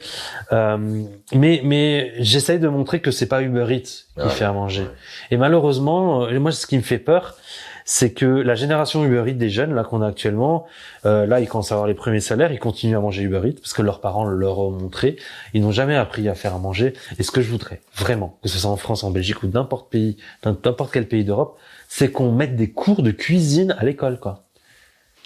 Qu'on mette des cours de cuisine. Gestion Non mais administrative. c'est génial. T'imagines un gosse de 6e, 5e, tu vas Ouais. lui dire on va faire de la confiture cet Non, après-midi. tu vas aller dans une école adaptée pour la cuisine, et comme si Ouais. tu voulais faire de tes études, et comme si tu voulais faire de ton métier la cuisine. Ouais. Mais tu as totalement raison, parce que bien s'alimenter jeune, Mhm. c'est quoi qu'il arrive en plus de ça, réduire le poids sur tous tes problèmes, tous les déficits que tu as en étant plus vieux. C'est ça. C'est en fait investir dans ta vie, c'est diminuer les coûts. T'as totalement raison, et c'est vrai que on n'y est pas du tout à ce niveau-là. En fait, ce problème-là, tu le résous par l'éducation. L'éducation des parents qui montrent aux enfants qu'on fait à manger, Mhm. et l'éducation à l'école qu'on apprend comment poussent les légumes, les jardins potagers dans les cours d'école à la place du béton, ça peut être intéressant. En fait, c'est de l'éducation. Donc là, on a une génération ratée, parce qu'à partir du moment où tu as des habitudes, c'est très difficile d'en sortir. On a une génération ratée. Par contre, c'est la génération d'après. Et je sais que maintenant, dans le système éducatif français, j'ai été étonné, ils mettent un petit peu plus d'alimentaire dans ce qu'ils font, comment on produit et comment on les mange. Tout comme j'espère que cette génération ratée, et j'espère pas, je crois vraiment qu'elle a toujours l'opportunité de réapprendre. Ouais. Ça va être plus difficile parce que quand tu es formaté comme ça, quand tu es forgé comme ça, et que ton éducation à la base il y avait pas, bah le réapprentissage est compliqué. Mais voilà, généralement, C'est on est capable. effectivement, mais c'est parce que toi tu es sensibilisé. Mais 70-80%, je dis un chiffre au hasard, hein, de la population de notre âge est même pas consciente Notre qu'il faut âge, être sensibilisé. très peu dans mon entourage. Et On donc a ils vont la pas trentaine. changer. Ils vont pas changer. Mhm. Ils vont pas changer. Et nous, on va on a changé. Enfin, moi, j'ai commencé à changer. Alors, j'avoue que de temps en temps, un bon kebab à la gare, bon. Je suis pas non, mais encore une fois, je veux pas que les gens pensent que je suis un puriste. Il faut pouvoir se faire plaisir. Il y a un gros C'est coincé ça. dans mes habitudes. Non, on peut faire attention à l'environnement, on peut faire attention à l'agriculture, on peut promouvoir un certain type d'agriculture sans être forcément un écolo, Dans l'arrêt total. dans l'arrêt du plaisir, quoi. Ouais, et puis c'est très rare ceux qui disent ouais, faut tout arrêter. Maintenant, ce qui est encore plus intéressant dans le fait de réduire et d'avoir un mode de vie, bah quand tu fais ton cheat day, ce que les sportifs appellent le jour de triche, hein, où tu te tapes le bon burger dégoulinant, ben T'es content? déjà t'es content, c'est bien, mais surtout, je pense que c'est à ce moment-là où le t'es content, tu ne t'habitues pas à ce t'es content, Ouais. parce que si tu tapes le burger tous les jours, Bah, tu seras plus content à la fin. c'est ça. Tu seras content quand tu mangeras une salade. voilà, exactement. Une salade fait maison que t'as fait avec tes amis que je trouve trop bonne. C'est ça. Donc c'est effectivement dans la sufficiency, dans la sobriété, qu'on trouve véritablement le plaisir et le bonheur. C'est tout mon travail d'explication dans les écoles, ça.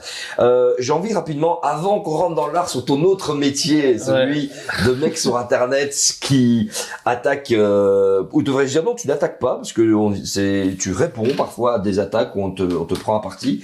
Mais en tout cas, tu fais un travail de vulgarisation et d'accessibilité à ces informations qui est important avec des climato-négationnistes. On y arrive tout de suite. Avant ça, moi, j'ai envie de te demander, le fameux verger de l'Europe, l'Espagne. J'ai vu les derniers articles de presse. Barcelone est toujours en état de sécheresse. C'est très compliqué pour eux. Le pourtour méditerranéen, 2 degrés de réchauffement sur le climat, c'est un assèchement. Moi, j'explique toujours que le désert du Sahara ne serait pas le désert du Sahara si on avait un climat très différent. Donc, il y a une désertification potentielle qui est en train de creuser, d'abord de déforester à coups de méga-feu, etc. Et c'est en cours.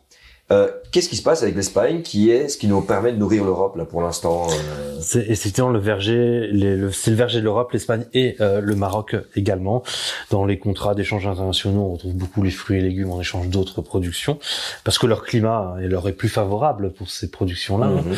On a hyper spécialisé cette zone du monde parce que le climat lui est favorable. Mais ça bascule là. À voir au niveau maintenant climatique et surtout au niveau de l'eau. Est-ce qu'ils ont pas trop poussé justement à faire un climat artificiel avec l'eau qu'ils avaient?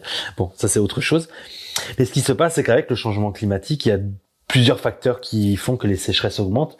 Déjà, les sécheresses ont augmenté par exemple de 15% dans l'Auvergne, de 11% dans le Languedoc. Elles sont déjà en augmentation de 8%, il me semble, dans le PACA, et peut-être 8 ou 6% du côté du Rhône-Alpes. Donc dans le sud de la France, les sécheresses augmentent. En Espagne, c'est encore pire, elles augmentent beaucoup plus vite, et au Maroc, j'en parle pas, c'est encore plus rapide. Ce qui se passe, c'est qu'on a deux facteurs principaux. Le premier facteur est centre d'action météorologique. Les anticyclones et les dépressions. Les anticyclones ont tendance à remonter plus facilement sur la zone méditerranéenne. Or, un anticyclone, c'est une zone sans pluie. Donc, il y a moins de pluies qui sont attendues dans ces zones méditerranéennes-là à l'année, que ça soit en été, c'est sûr. En hiver, on a quelques incertitudes, mais il y a pas mal de scénarios qui montrent des diminutions de précipitations également en hiver. Donc, sur l'année, moins de pluie. Premier point, les anticyclones qui bougent. Donc, moins de pluie. Deuxième point, la pluie, elle sera moins efficace. Parce que chaque degré gagné dans l'atmosphère, c'est plus 7% d'humidité. Plus 7% d'humidité, c'est potentiellement 3-4% de pluie en plus quand il pleut. Donc ça veut dire que quand il pleut, la pluie va tomber en plus forte quantité d'un coup et ne va pas rentrer dans les sols. Il y aura plus de ruissellement. C'est quand tu as une éponge et tu lui mets une quantité d'eau, tu as plein d'eau qui part partout, l'éponge n'absorbe pas tout. Le sol, c'est pareil. Donc on a moins de pluies efficaces parce que l'intensité pluvieuse augmente. Et l'un des facteurs les plus importants, en tout cas c'est l'un des facteurs les plus importants pour l'instant, c'est l'évapotranspiration. Plus il fait chaud, plus l'évaporation et la transpiration augmentent. C'est-à-dire que le sol va perdre de l'eau, ça c'est l'évaporation, et les végétaux, la nuit, respirent et relarguent de l'eau dans l'atmosphère, et plus il fait chaud, plus il en relargue, comme nous quand on transpire. Plus il fait chaud, plus on va transpirer. Donc en fait, on perd de l'eau du système, évaporation, transpiration et ruissellement, donc il rentre pas dans le sol, et on en gagne moins parce qu'il pleut moins. Donc on a un déséquilibre, ce qui fait qu'on a moins d'eau dans le sol. Dans le sol, et les nappes phréatiques, et les ruisseaux. Donc on se retrouve avec une sécheresse qui s'installe, qui devient annuelle, presque chronique, en Méditerranée. Donc on parle pas de désertification cependant en France, c'est plus à partir du sud de Barcelone où là on parle de désertification. On a 6 millions ou 9 millions, il faudra juste vérifier le chiffre sur ce que je dis, 6 millions ou 9 millions d'hectares, c'est énorme, hein, de cultures qui vont juste être en désertification. Être en désertification, c'est-à-dire que tu me parles d'agroécologie, de haies, de tout ça, je te dis bah ça sert à rien. Ça sert à rien. C'est le cactus avec la mode de foin qui vole. Et ça te sert dans un premier temps pour ralentir ta désertification. Mais il y a un moment, en 2050, quand il fera 50 degrés tous les ans et que il y aura pas d'eau qui tombera pendant 3 mois, je suis désolé, mais un ferme en agroécologie, en permaculture, bah ça ne passera pas non plus. Ce sera que les derniers à survivre, mais ça ne passera pas non plus. Donc là, on parle de désertification, c'est-à-dire de perte de potentiel agricole. Une désertification commence par la perte de la vie des sols. C'est-à-dire qu'il n'y a plus de végétaux qui protègent le sol parce qu'ils sont morts, et donc le sol meurt, et donc il n'y a plus de sol, il n'y a plus de fertilité, plus rien ne pousse. Et donc c'est le sable. En gros, c'est ça. Donc perte de biodiversité et tout ce qui va avec. Malheureusement, c'est ce qui se passe actuellement progressivement en Espagne et au Maroc. On a une progression des surfaces en sécheresse. Alors là, on a eu une période très sensible avec beaucoup de sécheresse. En Catalogne, dans les Pyrénées-Orientales, ça veut pas dire qu'on va pas avoir de la pluie. Mais ça veut dire qu'on aura de la pluie, ça va pas monter aussi haut qu'avant, puis ça redescend plus bas. Puis ça fait comme ça descend, on a moins d'eau dans les sols. Donc là, on est sur une période où on a l'air d'avoir plus de pluie dans les Pyrénées-Orientales, en Catalogne, tant mieux. Mais ça ne veut pas dire qu'il faut relâcher les efforts, puisque dans les années à venir, ça va forcément revenir et plus bas que ce qu'on a eu avant, une sécheresse plus longue et plus intense, jusqu'à ce qu'on ait à un moment trop de mortalité de végétaux et qu'on commence une certaine désertification qui commence par espacement des végétaux, moins d'ombre, rétroaction positive et le sol qui meurt. Enfin, ça prendra des années, hein, c'est pas demain. Mais ce que je veux dire, c'est que on est sur pour l'instant, dans le changement climatique actuel, qu'il faut absolument limiter par les gaz à effet de serre, sinon ça montera plus haut, eh bien, on est sur on perd du potentiel agricole. Donc, notre verger européen, l'Espagne, et celui extra-européen, le Maroc, où on retrouve beaucoup de fruits et légumes, qui pour l'instant, je rappelle que plus de la moitié du PIB, il me semble, du Maroc, faut juste vérifier le chiffre, provient de l'agriculture, grâce notamment aux exportations européennes. Ça veut dire que des pays comme le Maroc, non seulement ne pourront plus produire, même s'ils ont le meilleur système d'irrigation, s'il n'y a pas d'eau dans ce meilleur système d'irrigation, ça ne sert à rien.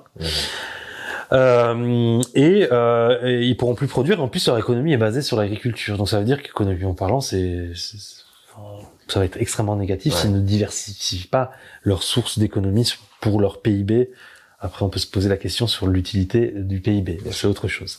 Et donc, ça va être l'inverse. C'est-à-dire que la biogéographie de la tomate, de la courgette, je suis en train de travailler dessus, je sais de quoi je parle, remonte. vers le nord de l'Espagne. Donc le nord de l'Espagne pourrait devenir intéressant même dans les zones montagneuses, le nord du Portugal. Remonte aussi par les Pyrénées. Par contre, toute la zone Andalousie, la plaine de Pampelune, etc. Là-bas, ça va être vraiment le pic de potentiel agricole est dépassé. Maintenant, on est sur une diminution et qui doit être reprise du coup par du potentiel nouveau. Où ça, en Belgique, dans le nord de la France, dans le centre de la France, peut-être dans les vallées suisses, dans le sud de l'Allemagne, peut-être même au sud de l'Angleterre. Donc des salades, des poireaux, des artichauts, des tomates, des courgettes sous serre non chauffée. Ça dépendra des émissions de gaz à effet de serre, de l'électricité. Sous serre, puis progressivement en plein air, suivant l'évolution climatique. En fait, c'est nous qui allons devenir le verger de l'Europe. Enfin, en tout cas, climatiquement, potentiellement, on peut. Si on met un plan en place. Si on met un plan en place, on le fait. Voilà. Il y a un intérêt. Oui. Mais justement, alors, qu'est-ce qu'on fait à partir du moment où tu as plein d'agriculteurs qui partent à la retraite et dont les enfants sont partis à la ville, qu'on en revient de nouveau, des connexions. Alors là, c'est une question que je me pose moi-même. Parce que c'est pas du tout, mais alors vraiment pas du tout mon domaine, mais c'est une question que je me pose moi-même en me disant, là, je suis en train de parler du climat, de changement d'agriculture, alors qu'on peut sérieusement, on n'aura même plus d'agriculteurs, donc ça sert à rien que je parle de tout ça. Le mec qui se bat à fond, et en fait, il n'y aura plus personne pour c'est de redonner l'aspect attrayant d'un métier. Dans notre société actuelle, je parle pas du futur, la façon de voir les choses, c'est par le revenu. Ouais. En fait, c'est de redonner la dorure au milieu agricole, d'être payé au bon prix, de faciliter aussi le travail, de faciliter d'avoir de la main d'œuvre pour avoir des vacances, la vie familiale, etc. En fait, c'est juste qu'il y a plein de métiers en ville qui te proposent des salaires plus élevés et moins chiants, assis sur une chaise avec un PC. Ouais. Pourquoi je reprendrais la ferme de ma mère qui a l'air de galérer toute sa vie avec tous ses papiers administratifs, qui gagne moins et qui, en plus, au niveau de sa retraite, ça va être compliqué. Pourquoi? À part si t'es passionné d'agriculture, souvent c'est le cas, ou passionné de machinisme agricole, je vois pas quel est l'intérêt de reprendre la ferme. En fait, moi, c'est pas mon domaine encore une fois, mais moi, la façon dont je vois les choses, c'est de considérer les agriculteurs à leur juste valeur. Tu vois, par exemple, dans l'avenir, au lieu de rémunérer au rendement, à la quantité produite, pourquoi on ne rémunère pas les agriculteurs aux services écosystémiques? Les services écosystémiques, c'est les services rendus à l'écosystème. Le kilomètre de haies, par exemple, autour des parcelles. Ça demande du travail d'entretien, ça demande du travail d'investissement pour les planter. Le passage à de nouvelles filières agricoles, s'ils ont fait l'effort. Le passage à l'agriculture de conservation des sols pour protéger les sols. Voilà. Gagner d'être rémunéré sur ce qui régénère. Et ce qui stocke c'est pas un nouvel argent qu'il faudrait créer, parce que pour moi, l'argent est une quantité, donc tu as 10 €, c'est en fait un droit sur une ressource. Tu vois ce que je veux dire? Oui. Non, là, c'est de régénérer le système. Et en fait, c'est que tu fais l'effort de contribuer à l'amélioration de la viabilité de l'environnement. Donc, pour moi, tu rends un service à la société humaine. Oui. Et donc, tu dois être rémunéré, tu rends un service à l'environnement, qui rendra un service à la société humaine. Tu es là, en tout cas, pour rendre service aux économies de demain. Oui. Et à tout ce qui pourrait être généré. Et c'est pas ce qui est palpable. C'est pas du matériel tout de suite de l'année, là. Voilà, ouais. C'est, par exemple, ton agriculture de conservation des sols, c'est pour 10, 15, 20 ans que tu auras les résultats. Donc tu rends service à la génération future. En fait, je pense qu'il faut changer de paradigme et ne pas être rémunéré à la quantité de travail qu'on fait ou ce qu'on produit dans la semaine, mais ce qu'on produit pour l'avenir également. Des choses qui sont pas palpables maintenant, mais qui seront économiquement intéressantes plus tard.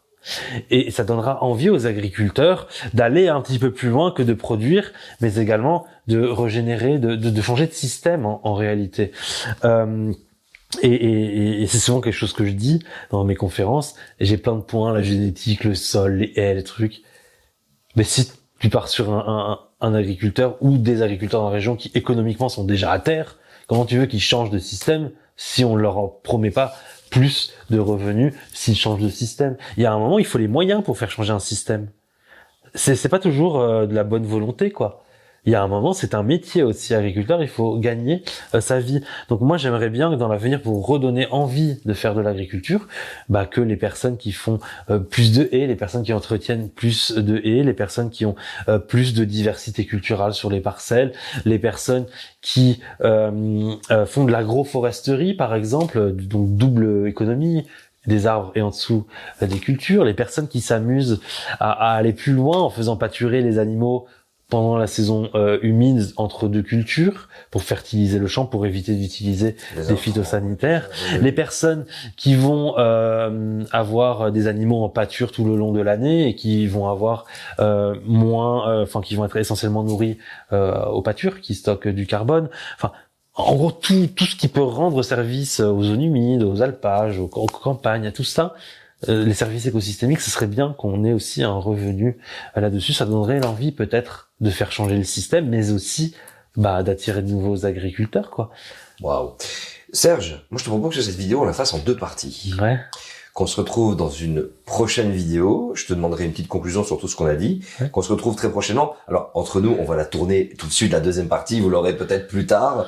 Où je vais prendre le rôle d'un climato-sceptique, climato-négationniste, climato-rassuriste pour en vous connaître un petit peu les rouages des réponses qu'il faut éventuellement donner à ces personnes-là. Peut-être qu'il y en a qui nous regardent d'ailleurs. Soyez les bienvenus sur cette chaîne. N'hésitez pas à vous abonner. Une conclusion, un conseil que tu as envie de donner à n'importe quelle personne, ceux qui nous ont regardés. Moi, j'ai bien aimé ta façon d'être très cash, bravo pour ces connaissances, d'une précision vraiment incroyable, merci. Que tu as envie, vraiment quelque chose que tu as envie de partager là, qui est important pour toi.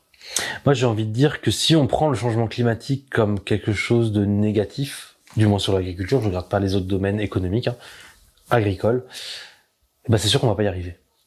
Moi, ce que je voudrais qu'on comprenne dans l'agriculture du futur, c'est qu'on a la chance, moi je considère que c'est une chance, d'avoir le potentiel de créer de nouvelles recettes, de nouveaux, peut-être le nouveau biscuit d'un territoire, le nouveau calisson d'Aix, le nouvel choucroute, je sais pas, le nouveau cassoulet, le nouveau pruneau d'Agen ou la nouvelle pomme AOC du Limousin. On a la chance de pouvoir révolutionner l'agriculture, révolutionner l'alimentation. Je pense qu'il faut voir ça comme un challenge d'avenir. On va pas mourir de faim, sauf si on fait n'importe quoi et qu'on change rien, bien sûr. On va pas mourir de faim parce j'espère qu'on va s'adapter. Et moi, en tout cas, si je serais agriculteur ou une personne jeune qui m'écoute, qui a envie de faire de l'agriculture, j'ai envie de dire, lancez-vous dans le vin en Belgique, mais lancez-vous dans la pistache à Avignon, mais pas que dans le vin et dans la pistache. Lancez-vous dans un peut-être biscuit avec de la pistache à Avignon, qui sera peut-être l'emblème de la ville en 2050. Peut-être que lancez-vous aussi dans les AOC, les IGP, les signes de qualité qu'on a en France. Peut-être que vous aurez pistache de Cavaillon en tant que AOC dans l'avenir. Moi, je trouve ça presque excitant, en fait, tu vois, de te dire que peut-être qu'on aura l'abricot sec d'Agen dans l'avenir à la place du pruneau d'Agen. Peut-être qu'on aura le canard laqué au beurre de cacahuète. Alors, je dis n'importe quoi, ça peut être dégueulasse. Mais en fait, je trouve ça vachement excitant de se dire qu'on a tout un boulevard devant nous et qu'on a le choix entre choisir un ancien boulevard que nous ont indiqué nos parents, date de semis, intrants, etc., à la même période, la même date, la même chose, ou tu peux prendre un autre boulevard et leur dire merde, moi je pars ici, je veux faire plutôt un truc qui protège mes sols et un truc qui consomme moins d'eau, de la cacahuète, de la pistache, de la grenade, enfin je l'ai dit plusieurs fois, mais voilà, oser changer, et je pense que c'est les personnes qui vont oser changer les choses qui seront à l'origine peut-être d'une fierté régionale, nationale ou départementale, agroalimentaire. Voilà, donc n'hésitez pas. Engagez-vous peut-être dans l'agriculture pour faire ces choses-là. En tout cas, il y a pas mal de choses à faire. Serge, c'était incroyable. Du fond du cœur, merci pour ta présence. Merci à vous d'avoir regardé cette vidéo. Si elle vous a plu, n'hésitez pas à vous abonner. Merci à ceux qui nous écoutent en podcast sur les Deezer, Google Podcast, Spotify, la totale. Rajoutez un petit commentaire si vous avez, certainement vous êtes peut-être agriculteur ou vous avez envie de partager quelque chose qui est important pour vous. Ça se passe juste ici, forcément en dessous de la vidéo en commentaire. À très bientôt pour une prochaine vidéo. Merci Serge. Allez, check. À bientôt. À bientôt sur Limite. Deuxième partie avec Serge prochainement.